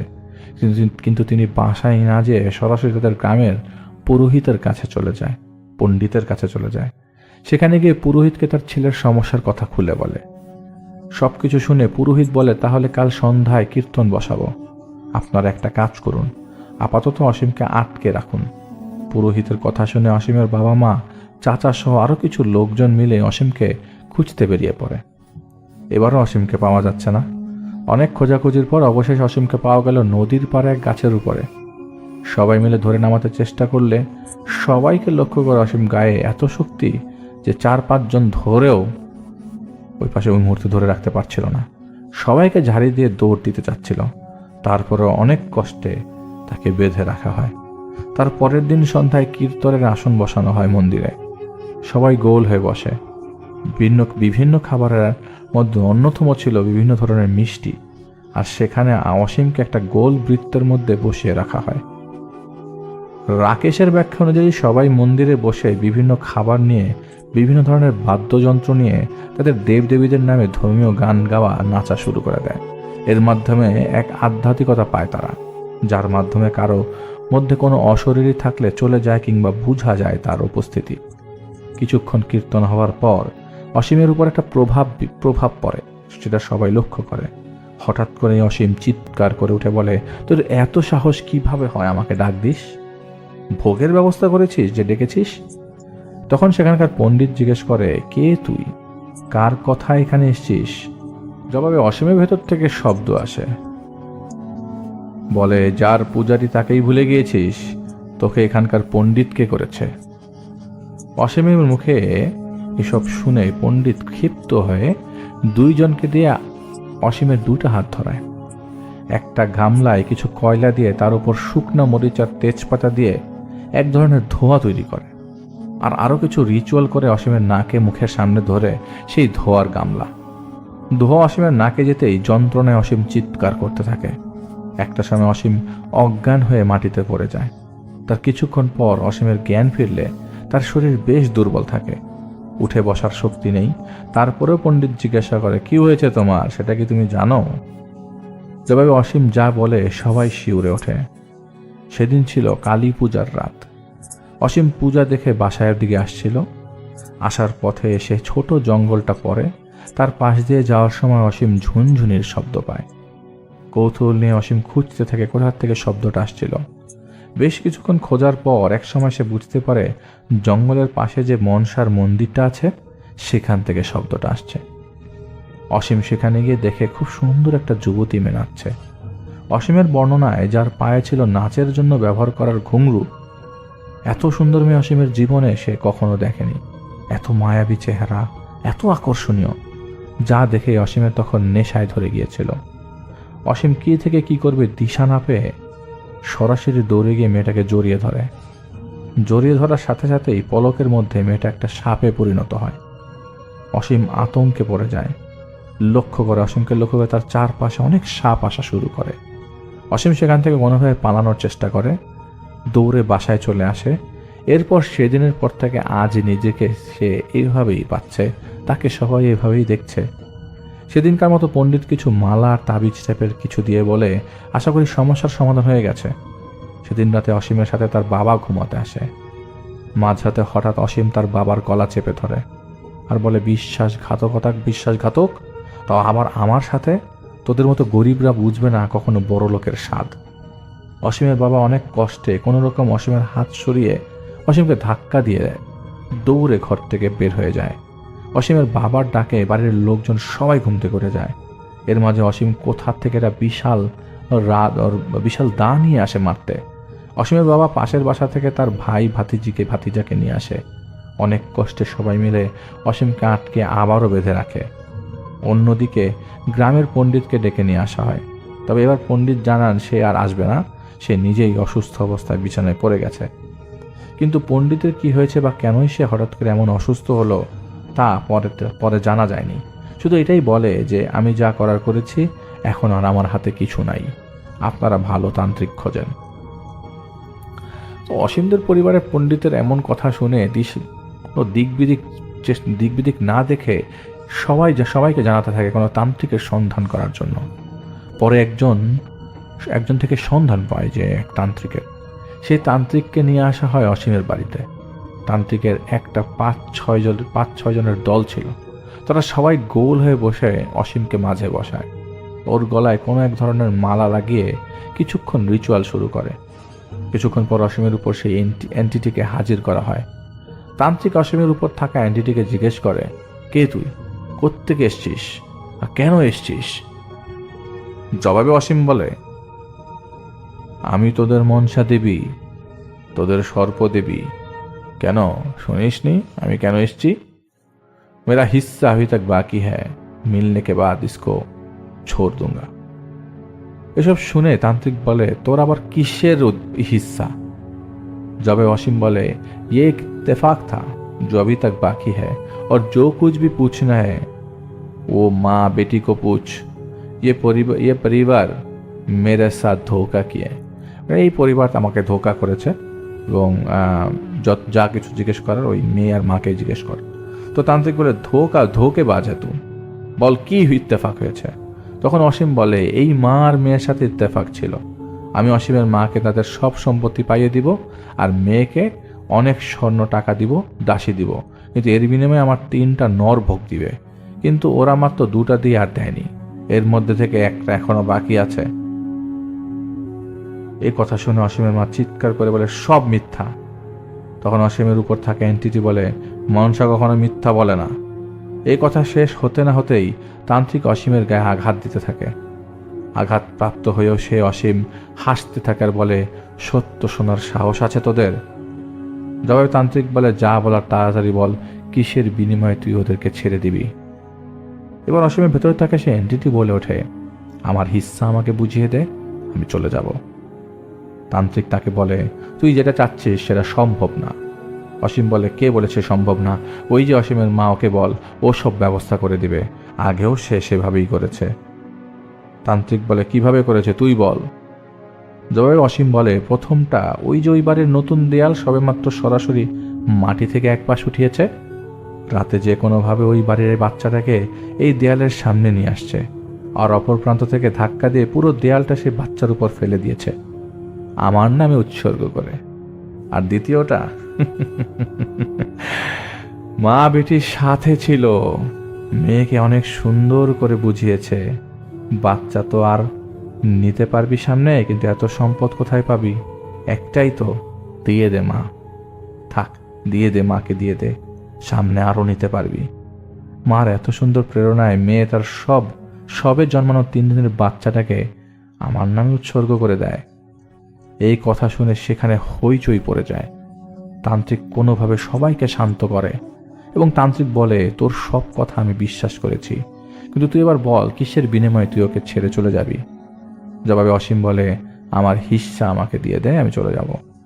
তান্ত্রিক জবাবে বলে, আমি তোর জন্য বেশি হলে একটা পাঠা দিতে পারি। এসব নিয়ে অনেকক্ষণ তাদের মধ্যে তর্ক বিতর্ক হয়। একটা পর্যায়ে অসীম ভেতরে থাকা এন্টিটি বলে, ঠিক আছে, আমাকে এক্ষুনি একটা পাঠা দে, আমি এক্ষুনি ওকে ছেড়ে চলে যাব। যাই হোক, সেদিন কোনোভাবে একটা পাঠা দেওয়া হয় আর অসীম স্বাভাবিক হয়ে যায়। কিন্তু অপরদিকে অসীমের বোনের ও পরিবারের সাথে তার শ্বশুরবাড়ির বিশাল একটা ঝামেলার সৃষ্টি হয়ে যায়। সারা এলাকায় ওই ঘটনাগুলো ছড়িয়ে পড়ে। তার পরের দিন থেকেই মা আর মেয়ে পলাতক, পাওয়া যায় না কোথাও তাদের। গ্রামের সবাই খোঁজাখুঁজি করেও তাদের আর হদিশ পায় না। অসীমের বাবা একেবারে অসহায় হয়ে পড়েছে, সমাজে মুখ দেখাতে পারছে না। লোকজন কানাকানি করছে, কথা বলছে, রাস্তা দিয়ে হেঁটে গেলে কেউ ইশারা করছে, হাসছে, মানে সবাই ঘৃণার চোখে দেখছে। এটা হচ্ছে ওই মুহূর্তের অবস্থা। এই ঘটনা ঘটে যাওয়ার 3 দিন পর অসীমকে আর পাওয়া যাচ্ছিল না। আবারও তাকে খোঁজাখুঁজি। অসীমের আর কোনো হদিশ নেই। তার কিছুদিন পর একটা ব্যক্তি ভোরে নদীর পাড়ে কোনো একটা কাজে যাবে এমন সময় হঠাৎ তার চোখে পড়ে নদীর পাড়ের কাছে একটা গাছে অসীমের ফাঁসি দেওয়া অবস্থায় লাশ ঝুলছে। সারা গ্রামবাসীকে ডেকে আনা হয় এবং সবাই বুঝতে পারে ঘটনা স্বাভাবিক না।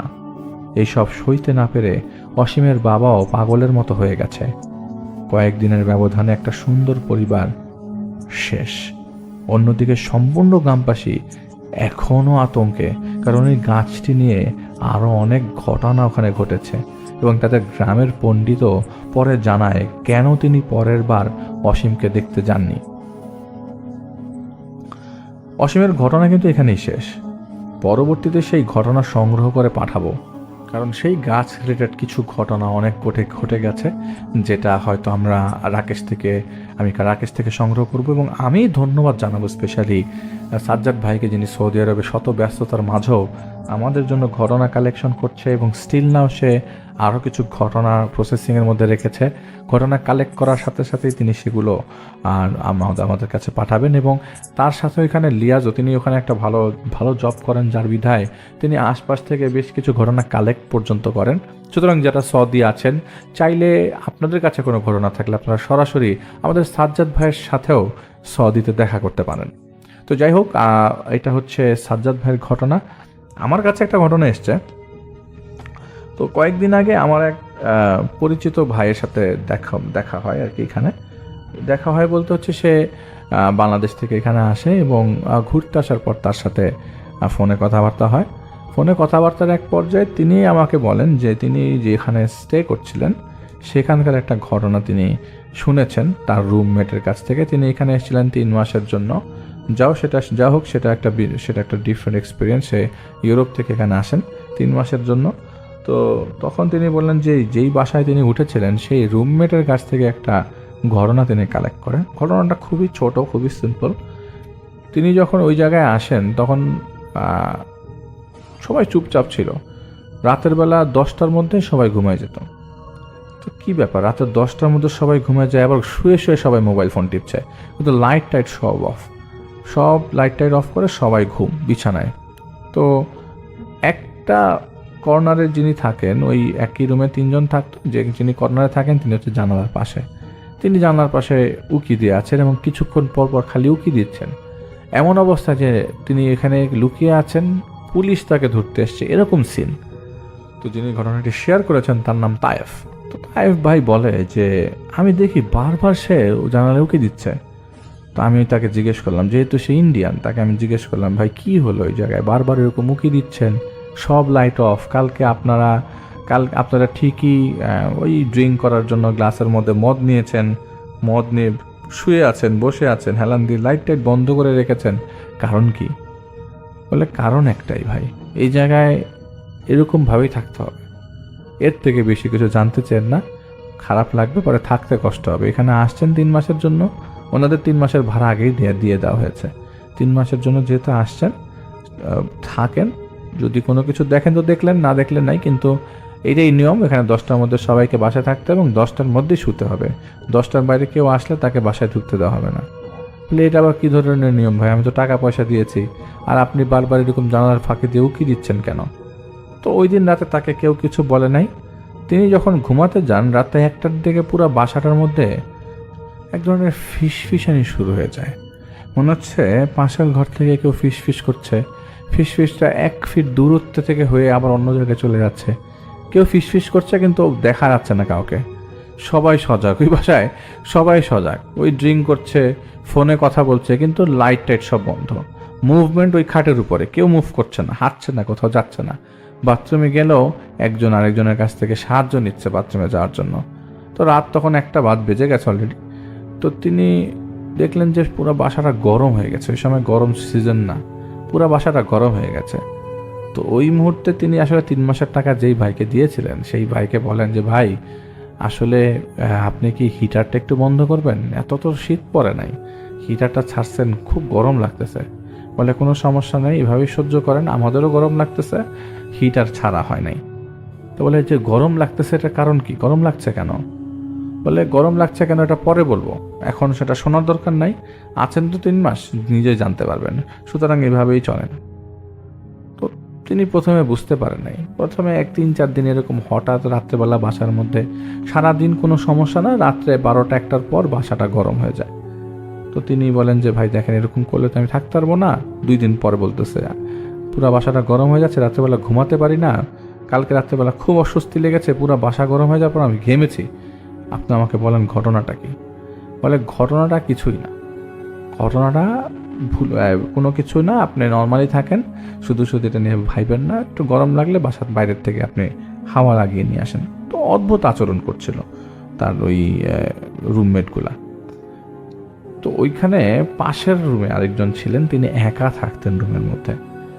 তিনি একদিন হঠাৎ করে বাসার মধ্যে সবাই নাই, কাজে চলে গেছে, ওই মুহূর্তে তিনি আর তাইব ভাই বাসায় একা।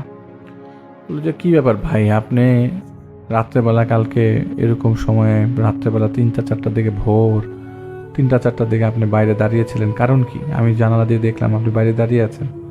বলছে আরে ভাই কী বলবো, আমি যে রুমে থাকি সেই রুমে যে 2জন মানুষ থাকে আমার সাথে, আমি তো ভাড়া দিলাম, কিন্তু বুঝলাম না আমি যে এই লোকগুলো আমাকে, ইন্ডিয়ান লোক, বলে যে চুপচাপ থাকেন, কথা বললেন না, বাসা গরম হয়ে যাচ্ছে। তো এটা যদি আগে বলতো তাহলে আমি বাসাটা নিতাম না, এরকম ঝামেলা থাকলে তো আমি নিতাম না অবশ্যই।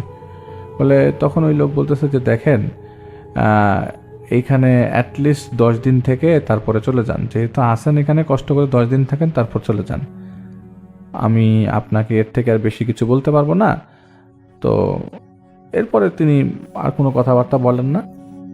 পরবর্তী সময়ে ওই যে এইখানে যেই লোকের কাছে তিনি টাকা দিয়েছেন তাকে বলে দেখেন আমি 10 দিন পর চলে যাব, আমার পক্ষে বাসায় থাকা সম্ভব না, আর এরকম রাতেরবেলা হঠাৎ করে গরম হয়ে যাওয়া, বাসার মধ্যে হিটার ছাড়া না, আর পুরো বাসার মধ্যে আমি ফিস ফিস ফিস ফিস শব্দ পাই, আমি এই বাসায় থাকতে পারবো না। তো বাসার আর ভাড়া ছিল অনেক কম, তো উনি কম দেখে এখানে ওঠে, আর ওই ইন্ডিয়ান যে রুমমেটগুলো ছিল তারা কম দেখেই তারা ওইখানে থাকে, কারণ যতটুক টাকা সেভ করা যায় আর কি, তারা সহ্য করে থাকে। এটা ওই দিন বলে যে দেখেন আমরা সহ্য করে থাকি, আর এরকম জিনিস আমাদের বাসার মধ্যে আমরা কয়েকবার দেখেছি, আমরা রান্নাঘরে কাউকে দেখেছি, বাথরুমের মধ্যে কাউকে দেখেছি, আমরা দেখেছি বাথরুমের মধ্যে দরজা লাগানো ভেতর থেকে, পরে আমরা লোকজন নিয়ে এসে সেই বাথরুমের দরজা ভেঙে ভেতরে ঢুকে দেখি কেউ নাই, ভেতর থেকে সিটকিনি লাগানো। এখানে তার খুব আহামরি, এই বাসাটা যেহেতু একটু পুরাতন ছিল, ভেতর থেকে সিটকিনি সিস্টেম, আর বাড়িওয়ালা হচ্ছে ইন্ডিয়ান। তো সব মিলে আসলে বাসাটার মধ্যে প্রবলেম অনেক আগের থেকে, বাড়িওয়ালাও প্রবলেম নিয়ে তেমন একটা বদার না, যে থাকলে থাকলো না থাকলে নাই, আর বাসাটা কম ভাড়া, অনেকে ছেড়ে চলে যেতে তারা 2জন আসলে যাচ্ছিল না, তারা ওই জিনিসটাকে অ্যাডপ্ট করে নিয়েছিল। তো তাদের কাছে কোনো সমস্যা হতো না, কারণ তারা রাত্রে 10টা 10:30টার দিকে এরকম শুয়ে পড়তো। তো তাদের অভ্যাসই হয়ে গেছিলো যে ওই বাসার নিচে কারো উপস্থিতি টের পাওয়া, টু বি অনেস্ট উপস্থিতি টের পাওয়া। তো তিনি বললেন যে পাশের লোকটা তাহলে কি, পাশের লোকটা যে থাকেন তিনি তার রুমে আমাকে শিফট করে দেন, তাইলে তো হয়, তার রুমটা কি গরম হয়ে যায়? তখন ওই 2জন বলে যে পাশের লোকটা মানে? বলে যে পাশে যে আমাদের পাশে যে ফ্ল্যাটে আমাদের পাশের রুমে যে থাকে, তো ওনার কথা বলছে যে পাশের রুমে যে থাকে সে কিভাবে থাকে এখানে, সেও কি তার রুমও কি গরম হয় কিনা, যদি তার রুম গরম না হয় তাহলে আমি ওই রুমে যাব, আমি দরকার হলে সহ্য করলাম, 3 মাসই তো আমি সহ্য করলাম, সমস্যা নাই, এইসব ভয়ভীতি আমাকে দেখাতে পারবে না কেউ। আপনাকে বলেন তো পাশের রুমে যে লোকটা থাকে তার রুমে কি আমাকে শিফট করতে দিবে কিনা? তো সবাই, তার মধ্যে 2জনের হাত কাঁপাকাঁপি শুরু, বলে পাশের রুমে কাকে দেখছেন আপনি? পাশের রুমে তো কেউ থাকে না। তখন তায়েফ ভাইয়ের অবস্থা খারাপ হয়ে যায় যে পাশের রুমে তো কেউ থাকে না, তাহলে আমি কার সাথে কথা বললাম? খালি ভাবছিল যে এটা স্বপ্ন দেখলাম নাকি বাস্তব। তো তিনি আসলে খুব অবাক হয়ে যায়। তো সেখানে ওই যে 10 দিনের কথা বলেছিল, 10 দিন পর নাকি সমস্যা হবে না, পরে তিনি 10 দিন পর ওই জায়গাটা ছেড়ে আরেকটা বাসায় নিয়ে ফেলে, মানে একটা আরও দূরে বাসা নেয়, যেহেতু তার 3 মাসের জায়গায় থাকতে হতো, একটা কাজে তিনি আসলে সেটেলমেন্টের জন্য আসছিলেন। যাই হোক, সেটা তার একটা পার্সোনাল বিষয়, তিনি এখানে আসছিলেন, কিন্তু ওই বাসাটার মধ্যে সেই 2জন ইন্ডিয়ান এখনও থাকে, এবং তিনি বলে ওই বাসায় যাওয়া সম্ভব না। ওই বাসাটা এমন একটা জায়গায়, আশপাশে কোনো ঘরবাড়ি নাই, চারিপাশে গাছগাছালি, গাছপালা। ওই বাসা থেকে মিনিমাম 1 মাইল দূরে ড্রাইভ করে যাওয়ার পর আরেকটা বাসা মানে চারিপাশে জঙ্গল ঘেরা। ওই বাসাগুলো এরকমই ওই জায়গাটার মধ্যে, এটা একটু কান্ট্রি সাইডের মধ্যে পড়ছে। তো এখানে আর থাকবে না তিনি। আর ওই জায়গাগুলোতে একটু ভাড়া কম, অনেক কম, উইকলি 40-50 পাউন্ডসের মতো, খুবই কম। তো একটা মানুষের দেখা যায় সর্বোচ্চ 200 পাউন্ডে মাসে থাকা হয়ে যায়। তো অনেকেই এখানে টাকা সেভ করার জন্য ওই জায়গায় থাকে। তো যাই হোক, কোন এলাকায় সেটা বলছি না, এটা একটা ঘটনা পাঠিয়েছেন আমাকে তাইফ ভাই, তার সাথে আমার কথা হয়েছিল কিছুদিন আগে, যেহেতু তিনি ইউরোপ থেকে এখানে এসছেন কিছু 3 মাস থাকার জন্য। তার কাছ থেকে ঘটনাটা কালেক্ট করলাম।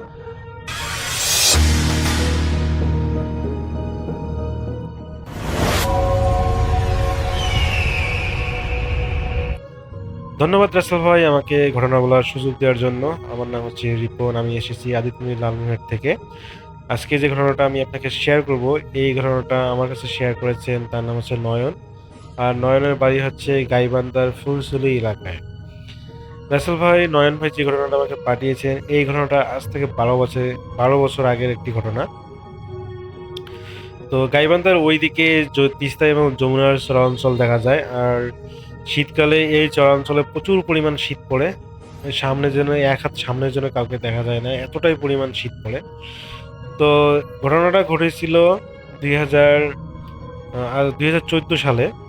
তো নয়ন ভাই সবেমাত্র বিবাহ করেছেন, সদ্য বিবাহিত তিনি, এবং তার শ্বশুরবাড়ি যাওয়ার জন্য তার একজন বন্ধু, তার নাম হচ্ছে বিকাশ, এবং তাকে হলো সে দাওয়াত দেয় যে চল আমার শ্বশুরবাড়ি যাই ঘুরতে। তো তার বন্ধু রাজি হয়, যেহেতু অনেক ক্লোজ বন্ধু। তো নয়ন ভাই এবং তার বন্ধু বিকাশ তারা একসাথে শ্বশুরবাড়িতে যায়। যাওয়ার সময় সে সময় আসলে তাদের কাছে সে সময় টর্চ লাইট ছিল। তো যানবাহন বলতে তেমন কিছুই ছিল না, তারা পায়ে হেঁটেই তার শ্বশুরবাড়িতে চলে যায়। অ্যাকচুয়ালি সে সময় ওই বিশেষ করে ওই তিস্তার ওই সাইডে যানবাহন চলতো না। দেখা যায় যে তিস্তা নদী পার হতে গেলে নৌকা দিয়ে পার হওয়া লাগতো। আর যেহেতু শীতকাল, এই সময় আসলে চর ভেসে ওঠার কারণে তারা সহজেই আর কি সেই তিস্তা নদী পার হতে পারে। কিন্তু তারা তিস্তা নদী না পার হয়ে তারা ঘুরে একটা হলো জায়গা আছে, ঘুরে ঘুরে একটা জায়গা আছে, সেই জায়গা দিয়ে পার হয়। তো ওইখানে ওই জায়গাটা যাইতে গেলে তাদের কাছে একটা শ্মশান পড়ে। আর শ্মশান পার হয়ে একটা রেল স্টেশন, আর রেল স্টেশন পার হয়ে তিস্তা একটা ছোট্ট অংশ, যেটা নৌকা ওখানে থাকে সবসময়, তো নৌকা দিয়ে পার হওয়া যায়। তো নয়ন ভাই এবং তার বন্ধু বিকাশ সেই রাস্তা দিয়ে যায়। তো যাওয়ার সময় কোনো সমস্যাই হয়নি। তো শ্বশুরবাড়িতে যাওয়ার পর খাওয়া দাওয়া করে তাদের বাসায় আসতে আসতে বেশ রাত হয়ে যায়। অ্যাকচুয়ালি বিকাশ ভাইয়ের কাজ থাকার কারণে সেদিন তার থাকা হয়নি বলতে, যেহেতু বিকাশ ভাই থাকতে পারবে না, সেই জন্য নয়ন ভাইও আসলে বন্ধুর কারণে থাকতে পারলো না, যার কারণে তারা দুজনেই আবার খাওয়া দাওয়া করে গল্প গুজব করে প্রায় রাত 11টার দিকে তারা বাসার দিকে রওনা দেয়। যেহেতু দুই বন্ধু একসাথে আছে, তো তারা কোনোভাবেই কোনো কিছু ভয় পাচ্ছে না, তো সুন্দরভাবেই তারা বাসায় আসার জন্য মনস্থির করে। তো যাওয়ার সময় যে রকমটা শীত অনুভূত হয়েছিল, আসার সময় তারা অনুভব করে যে এতটা শীত পড়েছে যে বলার বাহিরে। এবং তারা সুন্দরভাবে তিস্তার সেই নদীর কিনারা পর্যন্ত চলে আসে, এবং সেখান থেকে এসে তারা নৌকা নিয়ে তিস্তা নদী পার হয়। কিন্তু কোনো সমস্যাই হয় নাই তাদের সাথে। তো বিপত্তি বাধে তখন, যখন তারা তিস্তা পার হয়ে যখন তারা সেই রেল লাইনে চলে আসে, রেল লাইন দিয়ে হাঁটতে থাকে কিছুক্ষণ, এবং হাঁটার সময় তারা লক্ষ্য করে যে রেল লাইনের উপরে একটা মানে কিছু কাঠ জড়ো করে রেখে যেভাবে আগুন জ্বালালে যেরকম দেখা যায় দূর থেকে, সেই রকম মনে হচ্ছে যে কেউ রেল লাইনের উপরে আগুন পোয়াচ্ছে, শীতের রাতে আগুন পোয়াচ্ছে, এরকম মনে হচ্ছে যে চাদর মুড়ি দিয়ে কেউ একজন আগুন পোয়াচ্ছে। তো তারা দুজন মনে করলো যে হয়তোবা স্টেশনের মাস্টার, তিনি হয়তোবা এইভাবে আগুন জ্বালিয়ে তাপ পোয়াচ্ছেন। তো তারা দুজন যখন কাছাকাছি চলে গেল, সে স্টেশনের কাছাকাছি চলে গেল, এখানে রাসেল ভাই স্টেশনের নামটা বলা যাচ্ছে না। তো তারা যখন স্টেশনের কাছে চলে গেল, তারা দেখলো যে সেই আগুন ঠিকই জ্বলতেছে, কিন্তু সে আগুনের আশেপাশে কেউ নেই। অথচ দূর থেকে তারা শীত থাকা সত্ত্বেও তারা একটু একটু দেখতে পাচ্ছিল কেউ একজন বসে আছে, মানে তাপ পোয়াচ্ছে। কিন্তু তারা যখন কাছে গেল, তখন দেখলো যে সেখানে কেউ নেই। তো তারা এটাতে বেশ অবাক হলো যে এটা কিভাবে সম্ভব। তারা একটা মানুষের মতো অবয়বকে দেখলো, অথচ এখন সেখানে কেউ নেই। তো তারা এটা নর্মাল ভাবলো, নর্মাল ভাবেই নিল, তারা ততটা ভয় পেল না। কিন্তু রাসেল ভাই যখন তারা এই বিষয়গুলো নিয়ে, দুজনে এই বিষয়টা নিয়ে গবেষণা করতে করতে যখন তারা সেই তাদের যাওয়ার পথে যে শ্মশানটা আছে সেই শ্মশানের কাছাকাছি চলে যায়, তখন তারা খুবই অবাক হয়ে যায়। কারণ সেই শ্মশানের মধ্যে সেম ভাবে একটা চিতা জ্বলতেছে, অথচ আসার সময় তারা দেখছিল এটা একদম ফাঁকা একটা পরিত্যক্ত একটা চিতা। কারণ এখানে অনেকদিন পর পর মানুষ পোড়ানো হয়। আসার সময় তারা একদম দেখছিল যে একটা পরিত্যক্ত চিতা, কিন্তু এখন যাওয়ার সময় তারা দেখতেছে যে এটা বেশ সাজসজ্জাভাবে চতুর্পাশে দিয়ের মধ্যে তেল দিয়ে হচ্ছে আগুন জ্বালানো, পুরো শ্মশানটা মানে একটা পরিষ্কার পরিচ্ছন্ন হবে, এবং সেখানে একটা কাঠ দিয়ে একটা শ্মশান জ্বালানো। তারা দুজনে খুবই ভয় পায় যে এটা কিভাবে সম্ভব। তারা তো এই এখন থেকে ৩-৪ ঘন্টা আগে তো তারা হলো এই রাস্তা দিয়ে আসার সময় দেখছিল এটা একদম পরিত্যক্ত অবস্থায় আছে। তাহলে এখন এই সময়ের মধ্যে এটা এত পরিচ্ছন্ন পরিষ্কার করে একটা চিতা সাজিয়ে কেউ একজন চলে যাবে, এটা তো প্রায় অসম্ভব। তো তারা কোনোভাবেই এটা বিশ্বাস করতে পারতেছে না। তো তারা দুজনে খুবই ভয় পাচ্ছে এই বিষয়টা নিয়ে। তো যখন তারা সেই চিত্রটা পার হয়ে সামনে এগিয়ে যায়, তো তারা হলো একটা কান্নার শব্দ পায়, একটা মেয়ের কান্নার শব্দ পায়, এবং তারা খুব অবাক হয় যে কোন মেয়ে এত রাতে একটা মেয়ে কান্না করতেছে।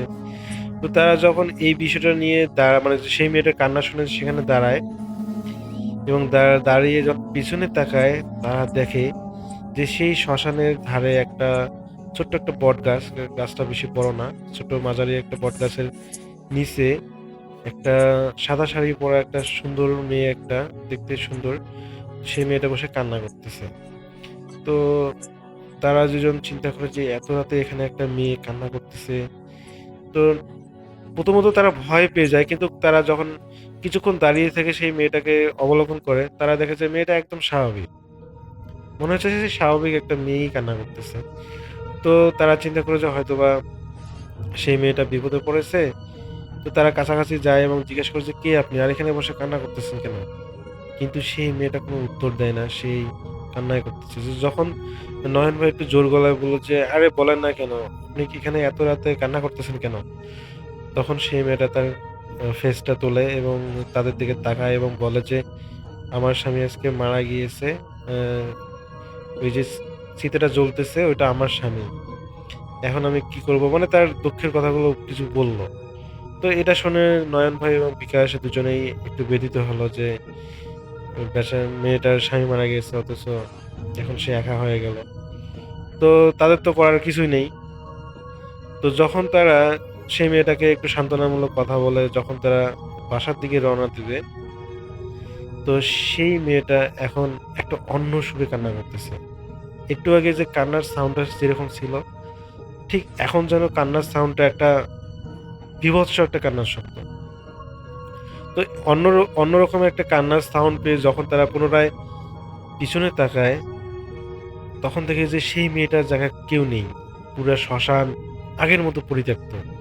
অথচ কিছুক্ষণ আগেই মেয়েটাকে তারা দেখলো সেই শ্মশানে, দেখলো যে হলো একটা চিতা জ্বালানো, অথচ এখন তারা দেখতেছে সেই যাওয়ার সময় যেরকম পরিত্যক্ত শ্মশান ছিল, এখনো সেই একই রকম ভাবে সেই শ্মশানটা পরিত্যক্ত দেখাচ্ছে।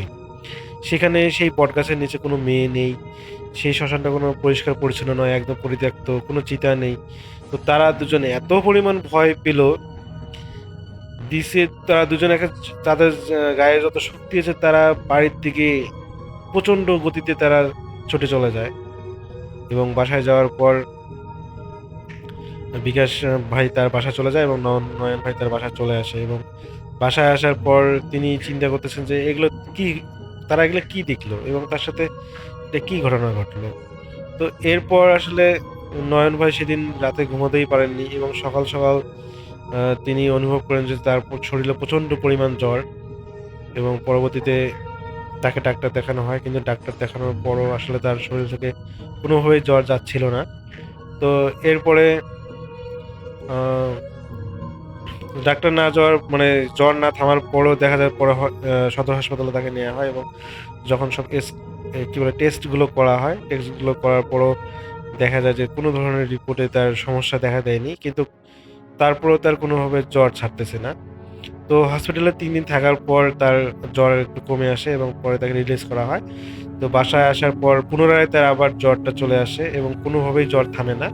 স্থানীয় যে ডাক্তার আছে তার মাধ্যমে ওই একই ধরনের ওষুধ খাচ্ছিল, কিন্তু কোনো কাজে লাগতেছে না। আর একটা জিনিস লক্ষ্য করে যে নয়ন ভাইয়ের বাবা-মা একটা জিনিস লক্ষ্য করে যে বিশেষ করে রাত 12টার পর নয়ন ভাই তার রুম থেকে অস্বাভাবিক সব কথা বলেন, মানে চিৎকার করেন, কি ধরনের মানে ভিন্ন কোনো ভাষায় তিনি কথা বলেন। তো দেখা যায় যে তারা বুঝতে পারেন, পরে জিজ্ঞেস করেন যে দিনের বেলা যখন সকাল হয় তখন জিজ্ঞেস করেন নয়ন ভাইকে যে কি সমস্যা, তুই এত রাত্রে এরকম করে চিৎকার চেঁচামেচি করিস, অন্য ভাষায় কথা বলে এই সমস্যা কি? আর তো জ্বর তো কোনোভাবে যাচ্ছে না, কি করা যায়? তো পরে নয়ন ভাই সেদিনের ঘটনাটা আসলে এখন পর্যন্ত বলেন নাই। তো তিনি সেদিন শেয়ার করেন যে এরকম আমি আসার সময় আমার এবং বন্ধুর সাথে আসার সময় এরকম হয়েছে, তো এই কারণে আসলে কোনো সমস্যা হলো কিনা। তো পরবর্তীতে নয়ন ভাইয়ের বাবা বুঝতে পারে যে এটা অবশ্যই কোনো জিন ঘটিত সমস্যা।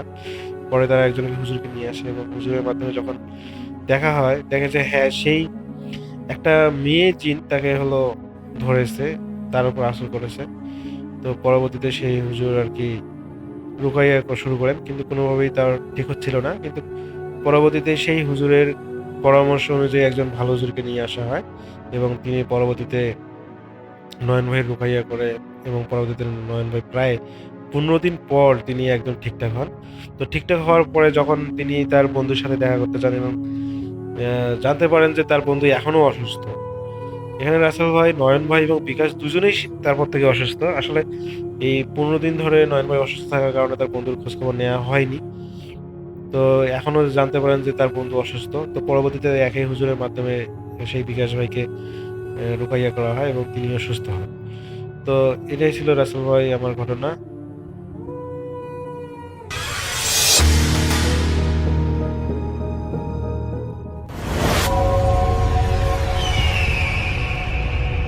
এখন যে ঘটনাটি আপনাদের সাথে শেয়ার করবে তার নাম মোহাম্মদ সোহানুর রহমান সজীব।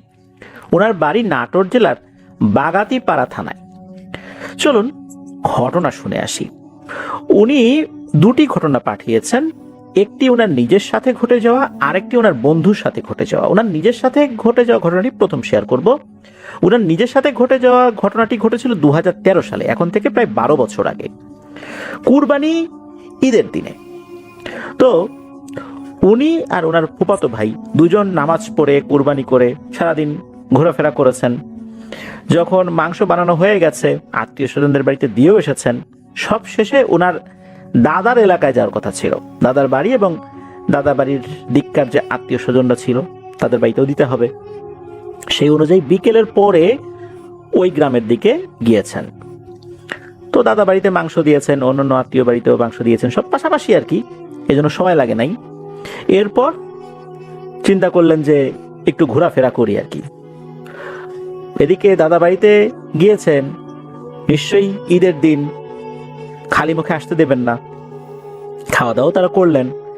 বাড়িতে আসবেন এমন সময় মনে হলো যাই, এই পাশে একটা দোকান আছে, ওই দোকানে ক্যারাম বোর্ড আছে, ওখানে গিয়ে একটু ক্যারাম বোর্ড খেলি। ওখানে যারা ক্যারাম বোর্ড খেলতো রেগুলার, তাদের সাথে তো তাদের খুব ভালো সম্পর্ক আর কি। এই যে সজীব ভাই, তার ফুফাতো ভাই, মানে সবার সাথেই ভালো সম্পর্ক, আগেও অনেকবার খেলেছেন। সাধারণত রাত 9টার দিকেই ওই দোকানটা বন্ধ হয়ে যেত, যেহেতু ঈদের দিন রাতের বেলা, যার কারণে রাত প্রায় 11টা পর্যন্ত ওই দোকানটা খোলা ছিল। রাত 11টার দিকে ওই দোকানটা বন্ধ করে একসাথেই সবাই বের হয়ে যায়, দোকানদার এবং আরো যারা খেলছিলেন ওইখানে সবাই একসাথে বের হয়ে যায়, যে যার মতো বাড়িতে চলে যাচ্ছে। এদিকে এই সজীব ভাই আর ওনার ফুফাতো ভাইও ওনাদের বাসার দিকে রওনা দিয়েছেন। মোটামুটি 20 মিনিটের মতো লাগবে বাড়িতে হেঁটে আসতে। এখন ওনারা চিন্তা করলেন যে 20 মিনিট, এমনিতে অনেক রাত হয়ে গেছে, এই মাঠের ভিতর দিয়ে হেঁটে যাই, আইল দিয়ে হেঁটে যাই, শর্টকাট হবে, 10-12 মিনিটে পৌঁছে যাব। তো দুজন মিলে ওই জমির ভিতর দিয়ে হাঁটা শুরু করেছেন। জমিটা মোটামুটি বেশ ভালোই বড় ছিল। এর এক সাইডে বড় বড় কয়েকটা আম গাছ ছিল, আম গাছ বলতে আম বাগান আর কি। ছোট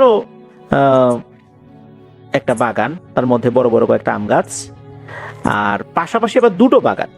এই দুটো বাগানের মাঝামাঝি একটা বিশাল বড় আকৃতির একটা জাম গাছ ছিল, যেটা এখনো আছে। তো এই বাগান দুটো এলাকায় মেম্বারের বাগান নামে পরিচিত। ওই জাম গাছকে ঘিরে মোটামুটি কিছু ঘটনা শোনা যায় মাঝে মাঝে। তো ওই সময় ওনারা এত কিছু চিন্তা করে নাই, দুইজন মানুষ একসাথে আছে, ভয় কিসের। আর রাত তো 2-3টা বাজে না, রাত 11টাই না হয় বাজে। ওনারা প্রথম যে বাগানটা, মানে ওই আম গাছের যে বাগানটা যেখানে বড় বড় কয়েকটা আম গাছ রয়েছে, ওইটা ক্রস করে দ্বিতীয় বাগানটাতে ঢুকবেন, যেটা শুরুতে একটা বড় জাম গাছ রয়েছে। ওই সময় ওনারা হঠাৎ করে একটা জিনিস দেখতে পেলেন। সেটা হচ্ছে, মনে হচ্ছে যে ওই জাম গাছের মাথায় কিছু একটা আছে, নিচে কিছু একটা আলোর ঝলকানি দেখতে পেলেন। আলোর ঝলকানি বলতে ওই উপরে যদি আলো থাকে, নিচে এক ধরনের একটা আলোক ছটা ঘুরতে থাকে, ওই অর্থে আর কি আলোর ঝলকানি দেখতে পান। তখন উপর দিকে তাকিয়ে দেখেন ওই জাম গাছের মাথার উপরে দুটো বড় আলোর গোল্লা বৃত্তাকারে পাক খাচ্ছে। ওটারই আলোর ঝলকানি মনে হচ্ছে নিচে চলে এসেছে। সেই সাথে হঠাৎ করে ওখানে বেশ ঝড়ো বাতাসও শুরু হয়ে গেল। আর ওনারা যে আইল ধরে হেঁটে এসেছিলেন, ওই আইলের দুই পাশে কিন্তু মাত্র ধান লাগানো হয়েছে, সেখানে পানি দেওয়া হয়েছে, এমন একটা অবস্থা ছিল। মানে আইলের বাইরে মাঠের ভেতর দিয়ে যে হেঁটে আসবেন, ধানি জমির ভিতর দিয়ে, এগুলো আসলে ওই সময় পসিবল ছিল না। ওই আইল দিয়েই হেঁটে আসতে হবে। আবার যদি যেতে হয় ওই আইল দিয়েই যেতে হবে। শুধু মাঝখানে এই বাগানের মতো জায়গাটা, এটা হচ্ছে প্রশস্ত। যখন ওনারা এটা দেখলেন, দেখার পর আহামরি ওনারা কোনো ভয় পান নাই। কেননা গ্রামে এর আগেও রাতের বেলা এই ধরনের আলোর গোল্লা চক্রাকারে ঘুরতে দেখেছেন, এক জায়গা থেকে আরেক জায়গা ছুটে যেতে দেখেছেন। এই কারণে এই বিষয়গুলো আসলে ওনাদের মধ্যে ভয়ের উদ্রেক করে নাই। ওনারা স্বাভাবিকভাবেই ওই গাছটা ক্রস করে আবার আইলের কাছে চলে যান, মানে বাগানের ওই পাশে যে আইলটা আছে সেখানে চলে যান। ওনারা আবার ঘুরে তাকিয়ে ওই আলোর গোল্লা দেখছিলেনও। এক সময় একে অন্যকে মজা করে বলছেন যে, এই দেখ দেখ আলো, এখনই এসে তোকে ধরবে। এখনই ধরলো, মানে একজন এরকম মজা করতে করতে সজীব ভাই কি করেছেন, উনি পা ফসকে ওই আইলের পাশ থেকে পাশে যে কর্দমাক্ত ধানি জমি সেখানে পড়ে গিয়েছেন। একদম কাদায় পানিতে মাখামাখি হয়ে গেছে। তখন ওনার ভাই হাত ধরে তাকে টেনে তুলেছে। এরপর ওনারা আবার হাসাহাসি করতে করতে সামনে আগানো যেই না শুরু করেছেন, তখন ঘটে একটা ভয়ঙ্কর ঘটনা। ধপাস করে কোত্থেকে একটা কাঁচা গাছের ডাল এসে ওনাদের সামনে পড়ে। আইলের উপরে যদি এইভাবে হঠাৎ করে একটা কাঁচা ডাল এসে পড়ে, কার না ভয় লাগবে। ওনারা বুঝতে পারলেন যে এই যে হাসি তামাশা করেছেন, এটা উচিত হয় নাই। যাই হোক, ওনারা ওই ডালটাকে ক্রস করে আবার ওনারা যখন পার হওয়া শুরু করেছেন, সামনে আবার আর একটা ছোট বাগানের মতো রয়েছে। তো ওইখানে যেই গাছগুলো রয়েছে, সেই গাছগুলো ওরকম বড় না, ছোট ছোট গাছই বলতে হবে। উচ্চতায় হয়তোবা সর্বোচ্চ 15 ফুট এরকম টাইপের বেশ কয়েকটা আম গাছ রয়েছে।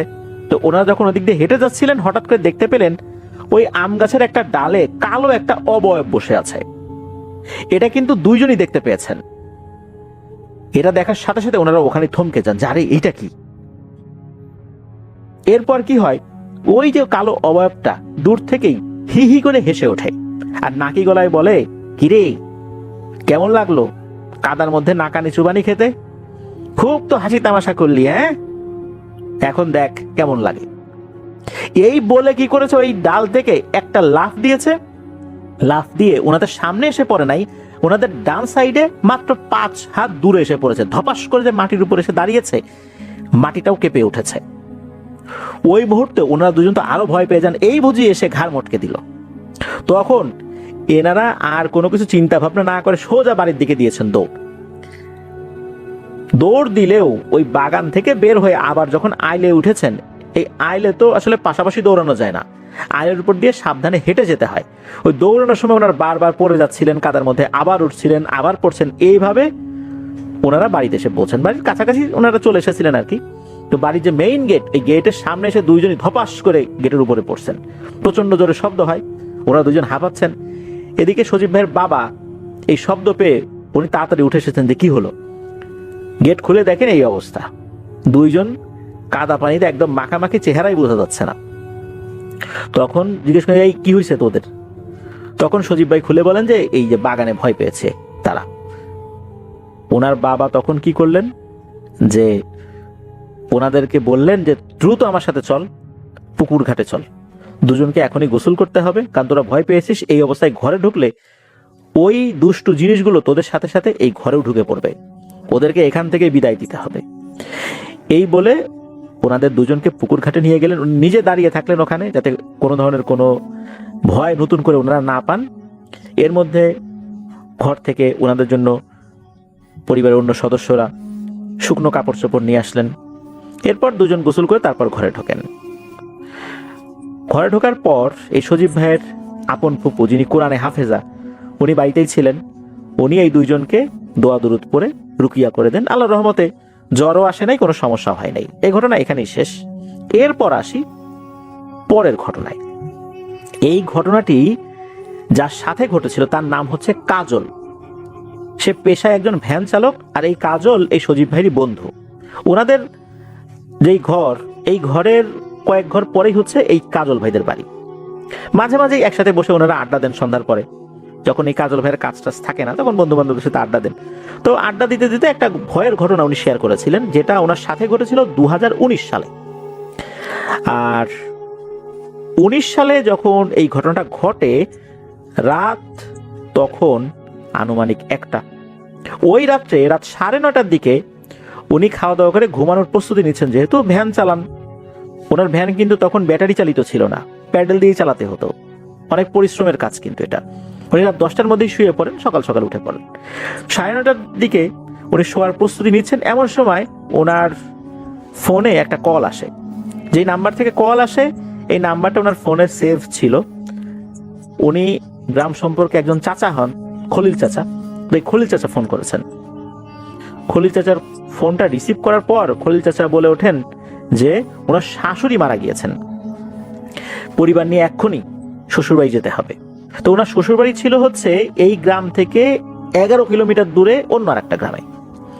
এত রাত্রে গ্রামে গাড়ি ঘোড়া তো অ্যাভেলেবল না, তখন কি আর করা, কাজল ভাইকে যেতে হবে ভ্যান নিয়ে। ওনার প্যাডেল চালিত ভ্যান, যেতে তো একটু সময় লাগবে, 10-11 কিলোমিটার। তো কাজল ভাই মোটামুটি নিজেকে প্রস্তুত করে নিয়ে রাত 10টার দিকে এই খলিল চাচার বাড়ির উদ্দেশ্যে বেরিয়ে যান। খলিল চাচার বাড়ির সবাই মোটামুটি রেডি হয়েছিল, যারা যারা যাবেন ওই রাতের বেলা, তারাও ভ্যানে উঠে বসেন। এরপর কাজল ভাই ভ্যান চালানো শুরু করেন। যেহেতু যাত্রী সংখ্যা ভ্যানে একটু বেশি ছিল, চালাতে কিছুটা তো কষ্ট হচ্ছিলই। ঘন্টা 2-1 লেগে যায় এই 11 কিলোমিটার পথ যেতে। তো যখন ওনারা পৌঁছেছেন রাত 12:30টার মতো বাজে। এখন মরাবাড়ি, সবাই কান্নাকাটি শুরু করেছেন। ওদিকে খলিল চাচা বলছেন যে কাজল তুই এখন চলে যাবি, এত রাতের বেলা আবার এতটা পথ, তুই থেকে যা এখানে, সকালবেলা যাস।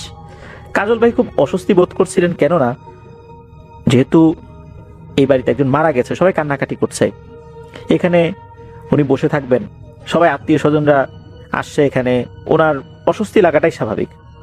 তখন উনি বললেন যে আমি চলে যাই, প্রয়োজন হলে আমাকে কল দিন, দরকার আমি আবার আসবো। তো এই বলে কাজল ভাই ভ্যান নিয়ে বের হয়ে গেলেন। তো যখন বের হয়েছেন তখন উনি ওনার যেই বদভ্যাস ছিল সিগারেট খাওয়া, সিগারেট ধরিয়েছেন, ভ্যান চালাচ্ছেন। আর ওনার তো বাটন ফোন ছিল ওই সময়, তো বাটন ফোনে মেমোরি কার্ড ছিল, ওই মেমোরি কার্ডে অনেকগুলো গান ডাউনলোড করা ছিল। তো উনি তো ওই গান বাজিয়ে চলা শুরু করেছেন। তো উনি যে রাস্তা দিয়ে আসবেন, এই রাস্তার বিবরণটা একটু দেওয়ার দরকার। এই রাস্তাটা চলে গেছে নদীর পার ঘেরে, মানে ঘেঁষে আর কি। তো ওই নদীতে এক সাইডে শ্মশান ঘাটও রয়েছে। ওই পথ দিয়ে আরো এগিয়ে গেলে বেশ বড় বড় কয়েকটা বাগান রয়েছে। নাটোরের বিভিন্ন উপজেলাগুলোতে কিন্তু প্রচুর আম বাগান রয়েছে, আম বাগান, লিচু বাগান, এগুলো কিন্তু ওই এলাকায় প্রচুর দেখা যায়, একটু দূর দূরই এগুলো দেখা যায় আর কি। তো ওই পথে বেশ কয়েকটা আম বাগানের পর রাস্তার পাশে কবরস্থান রয়েছে, তারপর ফাঁকা নিরিবিলি রাস্তা। উনি সিগারেট খাচ্ছিলেন, গানের সাথে সাথে নিজেও তাল মিলাচ্ছিলেন, নিজেও চিৎকার করে গান গাচ্ছিলেন। যাতে ওনার মনের মধ্যে ভয় ডর না আসে। হঠাৎ করে উনি দেখতে পেলেন 7-8টা কুকুর কোত্থেকে যেন চলে এসেছে রাস্তার উপরে। কুকুরগুলো দৌড়াদৌড়ি করছে, তবে কুকুরগুলো দেখতে স্বাভাবিকই ছিল, স্বাভাবিক যে কুকুরগুলো রাস্তাঘাটে দেখা যায় ওরকমই ছিল। এখানে প্যারানরমাল কোনো কিছু ভাবনা করার আসলে সুযোগ নাই। তো উনি দেখলেন যে এই কুকুরগুলো যেভাবে আসলো ওভাবে দৌড়ে কোথায় যেন হারিয়ে গেল, মনে হলো ওই যে শ্মশানের ওই দিকটাতে চলে গেল। এরপরে কেন যেন একটা অজানা ভয় ওনার মনের মধ্যে চেপে বসে, শরীরটা মনে হলো ভারী হয়ে গেল। আর একটা সিগারেট ধরিয়েছেন, ভ্যানের গতিটা আরেকটু বাড়িয়ে দিয়েছেন। তখন মনে হলো শ্মশানের ভেতরে যে গাছগুলো ছিল, ওই নদীর পাড়েই আর কি যে গাছগুলো ছিল, যেটা শ্মশানের মধ্যেই পড়ে যায়, ওই গাছ থেকে অনেকগুলো পাখি একসাথে ডেকে উঠলো। এরপর ওই দিক থেকে কাক ডেকে উঠলো। এত রাত্রে কিন্তু কাক সচরাচর ডাকে না। তখন ওর মনের মধ্যে খটকা লাগলো।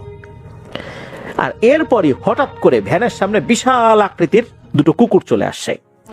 এদের দেহটা ছিল বিশাল আকৃতির, মানে একটা বড় ষাঁড় গরু যত বড় হয় ওই রকম সাইজের দুটো কুকুর। ভ্যানে কিন্তু আলো জ্বলছিল না। উনি ওই পথটা খুব ভালোভাবেই চেনেন। মোবাইলে ওনার লাইট ছিল, মোবাইলের সামনের দিকে ফ্ল্যাশ লাইটটা থাকে না, ওই বাটন ফোনেরও কিন্তু বেশ কিছু ফিচারগুলোতে এই জিনিসগুলো ছিল আর কি। তো ওনার বাটন ফোনে ওরকম লাইট ছিল, তবে ওই সময় লাইটটা বন্ধ ছিল আর কি। মাঝে মাঝে উনি জ্বালাচ্ছিলেন কোনো সমস্যা হলে আর কি, এমনিতে জানাচ্ছিলেন না। ওই মোবাইলের চার্জ খুব একটা বেশি ছিল না, কারণ রাতের বেলা হঠাৎ করে ওনার ফোন আসছে, উনি চলে আসছেন, সারা রাত চার্জ দেওয়ার সুযোগ উনি পান নাই, যার কারণে মোবাইলের যে ফ্ল্যাশ লাইটটা এটা উনি দরকার ছাড়া জ্বালাচ্ছিলেন না। তো ওই সময় কিন্তু বন্ধই ছিল ফ্ল্যাশ লাইটটা। হঠাৎ করে কুকুর দুটো যখন সামনে চলে এসেছে, কোনো আলো ওই কুকুরগুলোর চোখের উপর পড়া ছাড়াই ওই কুকুরগুলোর চোখ জল জল করছিল, লাল টকটকে জল জল করছে একদম। আর এরা এসে ভ্যানের সামনে এসে দাঁড়ায়। তবে ভ্যানের গতিরোধ যে করে রেখেছে বিষয়টা এরকম না, সামনে এসে দাঁড়ানোর পর আবার একপাশে সরে যায়। এরপর কি করে, এই কুকুর দুটো একটা ডান পাশে আসে আর একটা বাম পাশে যায়। কিছুক্ষণ এভাবে ভ্যানের সাথে চলে, হালকা দৌড়ায়, আবার যেটা বাম পাশে ছিল সেটা ডান পাশে আসে, আবার যেটা ডান পাশে ছিল সেটা ভ্যানের সামনে দিয়ে ক্রস করে আবার বাম পাশে চলে যায়। এভাবে এরা একে অন্যের অবস্থান পরিবর্তন করে। তখন এই কাজল ভাই চিন্তা করছেন যে আল্লাহ রে, কেন যেন চলে আসলাম, এর থেকে ওই খলিল চাচার কথা শুনলেই ভালো হতো, ওই বাড়িতে না হয় সারা রাত বসে থাকতাম। এর মধ্যে কি হয়, ওই ভ্যানটা মনে হচ্ছে অনেক ভারী হয়ে গেছে, ভ্যান চালানোটাই কষ্ট হয়ে যাচ্ছে। যেমনটা ছিল ওই ফেরাস, মানে যখন ওই খলিল চাচা শ্বশুর বাড়িতে যাবে তখন ভ্যানে অনেকগুলো যাত্রী ছিল, মনে হচ্ছে হঠাৎ করে এই পরিমাণ যাত্রী উঠে বসেছে। ফেরার সময় ভ্যানটা ঠিক আগের মতো প্রথমবারের মতো ভারী হয়ে গেছে।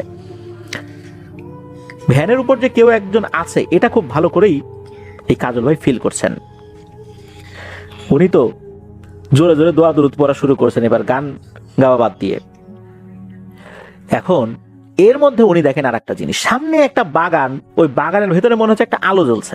এই আলোটা উনি যখনই দেখেছেন দেখার সাথে সাথে উনি বলছেন যে, ও ভাই ওখানে কে, ও ভাই এদিকে আসেন, আমার একটু সঙ্গ দেন, আমি মনে হয় একটু বিপদে পড়ছি, ভাই একটু এদিকে আসেন।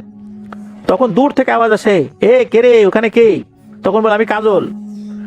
বলে, দাঁড়াও আসতেছি, ওইখানেই থাকো। তখন দেখা গেল সাদা ধুতি পরা, সাদা পাঞ্জাবি পরা, লম্বা চুলের একজন মানুষ সে এগিয়ে এসেছে। উচ্চতা স্বাভাবিক মানুষের মতোই, হাতে একটা হারিকেন আর একটা হাতে লাঠি। বলছে যে, তুমি কে? তখন বলে যে, ভাই আমি কাজল, আমি যে ভ্যান চালাই।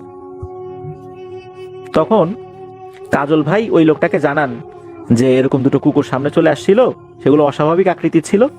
তখন ওই লোকটা বলল যে, তোমার জন্য এখন কি করতে পারি বলো। তখন কাজল ভাই বলছে যে, আপনি কোথায় যাবেন বলেন, আমি আপনাকে ফ্রিতে আগায় দিয়ে আসি, আপনি আমার একটু সঙ্গ দেন। তখন ওই লোকটা বলতেছে যে, আমি তোমার কি সঙ্গ দিব, আমি তো এই বাগান পাহারা দিই, বাগান রেখে কি যাওয়ার সুযোগ আমার আছে? আমি তোমার যতটুকু উপকার করতে পারি, তুমি আসো, বসো এখানে আমার পাশে বসো, বেশি কিছু খাওয়াইতে পারবো না, একটু পানি খাওয়াইতে পারবো, একটু সময় জিরিয়ে নাও, এরপর চলে যাও, এছাড়া তো আমার আর কোনো কিছু করণীয় নেই। তখন কাজল ভাই সেটাতেই রাজি হলেন, তার সাথে গিয়ে বসলেন বাগানের ভিতরে ভ্যানটা এক সাইডে রেখে। ওই লোকটা বলছে যে, এই দুইটা বড়ই অবাধ্য হয়ে গেছে, আমার কথাই শুনতে চায় না, এখন এরা আস্তে আস্তে শক্তিশালী হয়ে উঠছে আর আমার কথা অমান্য করে। তখন এই কাজল ভাই বলছে যে এই দুইটা বলতে কার কথা বলছেন? কই যে তুমি যে দুইটা কুকুর দেখেছো, এরা এরা অতি দুষ্টু হয়ে যাচ্ছে দিনকে দিন, মানুষকে বিরক্ত করা শুরু করছে, আগে এতটা করতো না। তখন এই কাজল ভাই বলছে যে এই দুইটা আপনার পালিত কুকুর? ওই লোক বলতেছে হ্যাঁ। তখন কাজল ভাই বলতেছে যে এত বড় বড় কুকুর আপনি কোত্থেকে পাইলেন? আর এগুলো খাওয়াই খাওয়াই এত বড় করছেন, এগুলোকে আবার ছেড়েও দিয়ে রাখছেন, এরা তো মানুষকে আক্রমণ করবে, মানুষকেই তো খেয়ে ফেলবে। এত বড় আকৃতির কুকুর তো আমি আগে কখনো দেখি নাই, এগুলোকে বেঁধে রাখবেন যেন মানুষের উপর আক্রমণ না করে।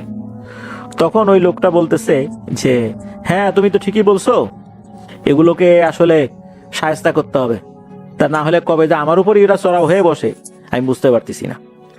এরপর কাজল ভাই বলেন যে ঠিক আছে আমি তাহলে চলে যাই, অনেকক্ষণ তো হলো। তখন ওই লোকটা বলতেছে যে আরে কোথায় যাবা, থাকো, জিরায় নাও, পরে যাও। তখন কাজল ভাই বলতেছে যে না আমাকে চলে যেতে হবে, অনেক রাত হয়ে গেছে, আমি চলে যাই এখন। তখন কি করে ওই লোকটা খপ করে কাজল ভাইয়ের হাত চেপে ধরে বলে যে আরে ভয় পেলে নাকি, বসো বসো, জিরায় নাও, ভয়ের কিছু নাই। যখনই ওই হাতটা চেপে ধরেছে তখন কাজল ভাই ফিল করেন যে এই লোকের হাতটা অনেক ঠান্ডা, এত ঠান্ডা মানুষের হাত হয় না। আর ওই সময় কিন্তু শীতকাল ছিল না যে অনেক রাত পর্যন্ত সে বাইরে হাঁটাহাঁটি করেছে শরীর ঠান্ডা হয়ে গেছে, বিষয়টা এরকম না। তখন কাজল ভাই ওনার হাতটা জোর করে ছুটিয়ে নেন ওই লোকের হাত থেকে, এরপর ভ্যানের দিকে দিয়েছেন দৌড়, দৌড়ে ভ্যানের কাছে গিয়ে ভ্যান চালানো শুরু করেছেন। তখন পেছন থেকে অট্ট হাসি দিয়ে ওই লোকটা বলছে যে আরে কাজল এত ভয় পেলে চলবে, রাতের বেলা ভ্যান চালাতে পারবা তুমি, একটু জিরিয়ে যাইতা, ক্ষতি তো করতাম না। তো যাই হোক, উনি তো ভ্যান চালানো শুরু করছেন, মানে কাজল ভাই ভ্যান চালানো শুরু করছেন। কিছুক্ষণ চালানোর পর হঠাৎ করে বড় দুটো কুকুর আবার এই ভ্যানের পাশে চলে এসেছে। চলে আসার পর এবার সামনে এসে গতিরোধ করে দাঁড়িয়েছে। এরপর কাজল ভাই বুঝতে পারছেন ঘটনা কি। ওই কুকুর দুটোকে উদ্দেশ্য করে বলছে যে আমি তো আপনাদের কোনো ক্ষতি করি নাই, কেন আমার পথের সামনে চলে আসছেন, চলে যান আপনারা। এরপর এই কুকুরটা একে অন্যের দিকে তাকালো, এরপর ভ্যানের পেছনে চলে আসলো। পেছনে চলে আসার পর কাজল ভাই কিন্তু পেছন দিকে তাকান নাই, উনি ভ্যান চালানো শুরু করেছেন। হঠাৎ করে মনে হলো ভ্যানটা থেমে গেছে, মনে হচ্ছে পেছন থেকে এই ভ্যানকে কেউ টেনে ধরে রেখেছে, উনি কোনোভাবেই প্যাডেল দিয়ে আগাতে পারছেন না। তখন হঠাৎ করে পেছন থেকে গম্ভীর কণ্ঠে, একসাথে দুটো কণ্ঠ যদি চলে একই কথা বলে তখন কেমন শোনা যায়, এইভাবে বলে উঠলো যে আমাদের ওস্তাদ তোকে আশ্রয় দিয়েছে, তোর সাথে ভালো ব্যবহার করেছে, তাই তোকে কিছু বললাম না, যা এক্ষুনি বাড়ি যাবি, রাতের বেলা এই রাস্তায় একা একা আর কখনো আসবি না, আমাদেরকেও বিরক্ত করবি না। এইটা যখনই বলেছে হঠাৎ করে পেছন থেকে প্রচন্ড জোরে একটা ধাক্কা অনুভব করেন এই কাজল ভাই, মানে ভ্যানের পেছনে ধাক্কা দিয়েছে কেউ সজোরে, এত জোরে ধাক্কা দিয়েছে কোনো প্যাডেল দেয়া ছাড়াই অল্প সময়ের মধ্যেই উনি ভ্যান নিয়ে বাড়ির কাছাকাছি চলে আসছেন। মানে এত জোরে ভ্যান চলা শুরু করেছে, সেটা ওনার নিয়ন্ত্রণের বাইরে চলে যাচ্ছিল। কিছু সময় খুব জোরে ছিল, তারপর গতি কমা শুরু করেছে, একদম থেমে যেতে যেতে উনি ওনার বাড়ির কাছাকাছি চলে আসছেন। এমনিতে উনি ওনার বাড়ির কাছাকাছি ছিলেন। তো যাই হোক, এই ঘটনার পর কাজল ভাই আবার এলাকার একজন মুরব্বীর সাথে কথা বলেন যে ওনার সাথে এই ঘটনা ঘটেছে। তো সেই মুরব্বী জানান যে বহুদিন আগে ওই বাগানে একজন কবিরাজ থাকতো, বাগানটা পাহারাও দিত, তবে ওই কবিরাজের কিছু পোষা জিন ছিল যারা মানুষের উপকার করত। ওই কবিরাজও কখনো কারো ক্ষতি করেছে এটা শোনা যায় না, ওই জিনগুলো কাউকে ভয় দেখিয়েছে বা ক্ষতি করেছে এরকমটা শোনা যায় না। কোনো একটা অজ্ঞাত কারণে ওই কবিরাজ মারা যায়, আর তার দেহটা ওই বাগানের একটা গাছে ঝুলন্ত অবস্থায় পাওয়া যায়। অনেক মানুষ ওই দিক দিয়ে চলার সময় মাঝে মাঝে সাদা পোশাক পরিহিত একটা লোককে দেখে। ধারণা করা হয় ওই কবিরাজের সেই অনুগত জিনগুলোই এখনো ওখানে আছে, মানুষের খুব একটা ক্ষতি করে না, পারলে উপকার করে। ওরা দেখে যে যেই লোকটা যাচ্ছে এ ভালো মানুষ না খারাপ মানুষ। যদি মনে হয় ভালো মানুষ তাহলে কিছু করে না, আর যদি খারাপ মানুষ মনে করে তাহলে ভয় ভীতি দেখায় মাঝে মাঝে, তবে সেটা মারাত্মক লেভেলের ক্ষতিকর কিছু না। তো এটাই ছিল ঘটনা। হ্যালো লিসেনার্স, আশা করি ঘটনাগুলো আপনাদের ভালো লেগেছে। আমি চেষ্টা করেছি বাছাই করে ঘটনাগুলো আপনাদের মাঝে শেয়ার করার। আমি প্রতিদিনই ঘটনাগুলো বাছাই করে আপনাদের মাঝে একটি করে এপিসোড শেয়ার করার চেষ্টা করি। যদি আমার ঘটনাগুলো একটু ভালো লাগে তাহলে অবশ্যই এই চ্যানেলটি সাবস্ক্রাইব করবেন। আর আপনারা কোথা থেকে এই ঘটনাগুলো শুনতেছেন, যদি আপনাদের ঠিকানাগুলো জানান তাহলে আমি অনেক কৃতজ্ঞ হব। তাহলে আমি বুঝতে পারবো যে আপনারা কোথা থেকে শুনতেছেন। এছাড়াও আপনাদের মাঝে যদি কোনো ঘটনা থেকে থাকে তাহলে অবশ্যই আমাদের ইমেলে দেওয়া ঠিকানায় ঘটনাটা পাঠাবেন। তাহলে নেক্সট এপিসোডে আপনার সেই ঘটনাটা আমরা রাসেল ভাইয়ের মাধ্যমে অথবা আমরা নিজেরা পড়ে শোনাবো। তো ভালো থাকবেন, সুস্থ থাকবেন, এই প্রত্যাশায় আজকের মতো বিদায় নিচ্ছি। আল্লাহ হাফেজ।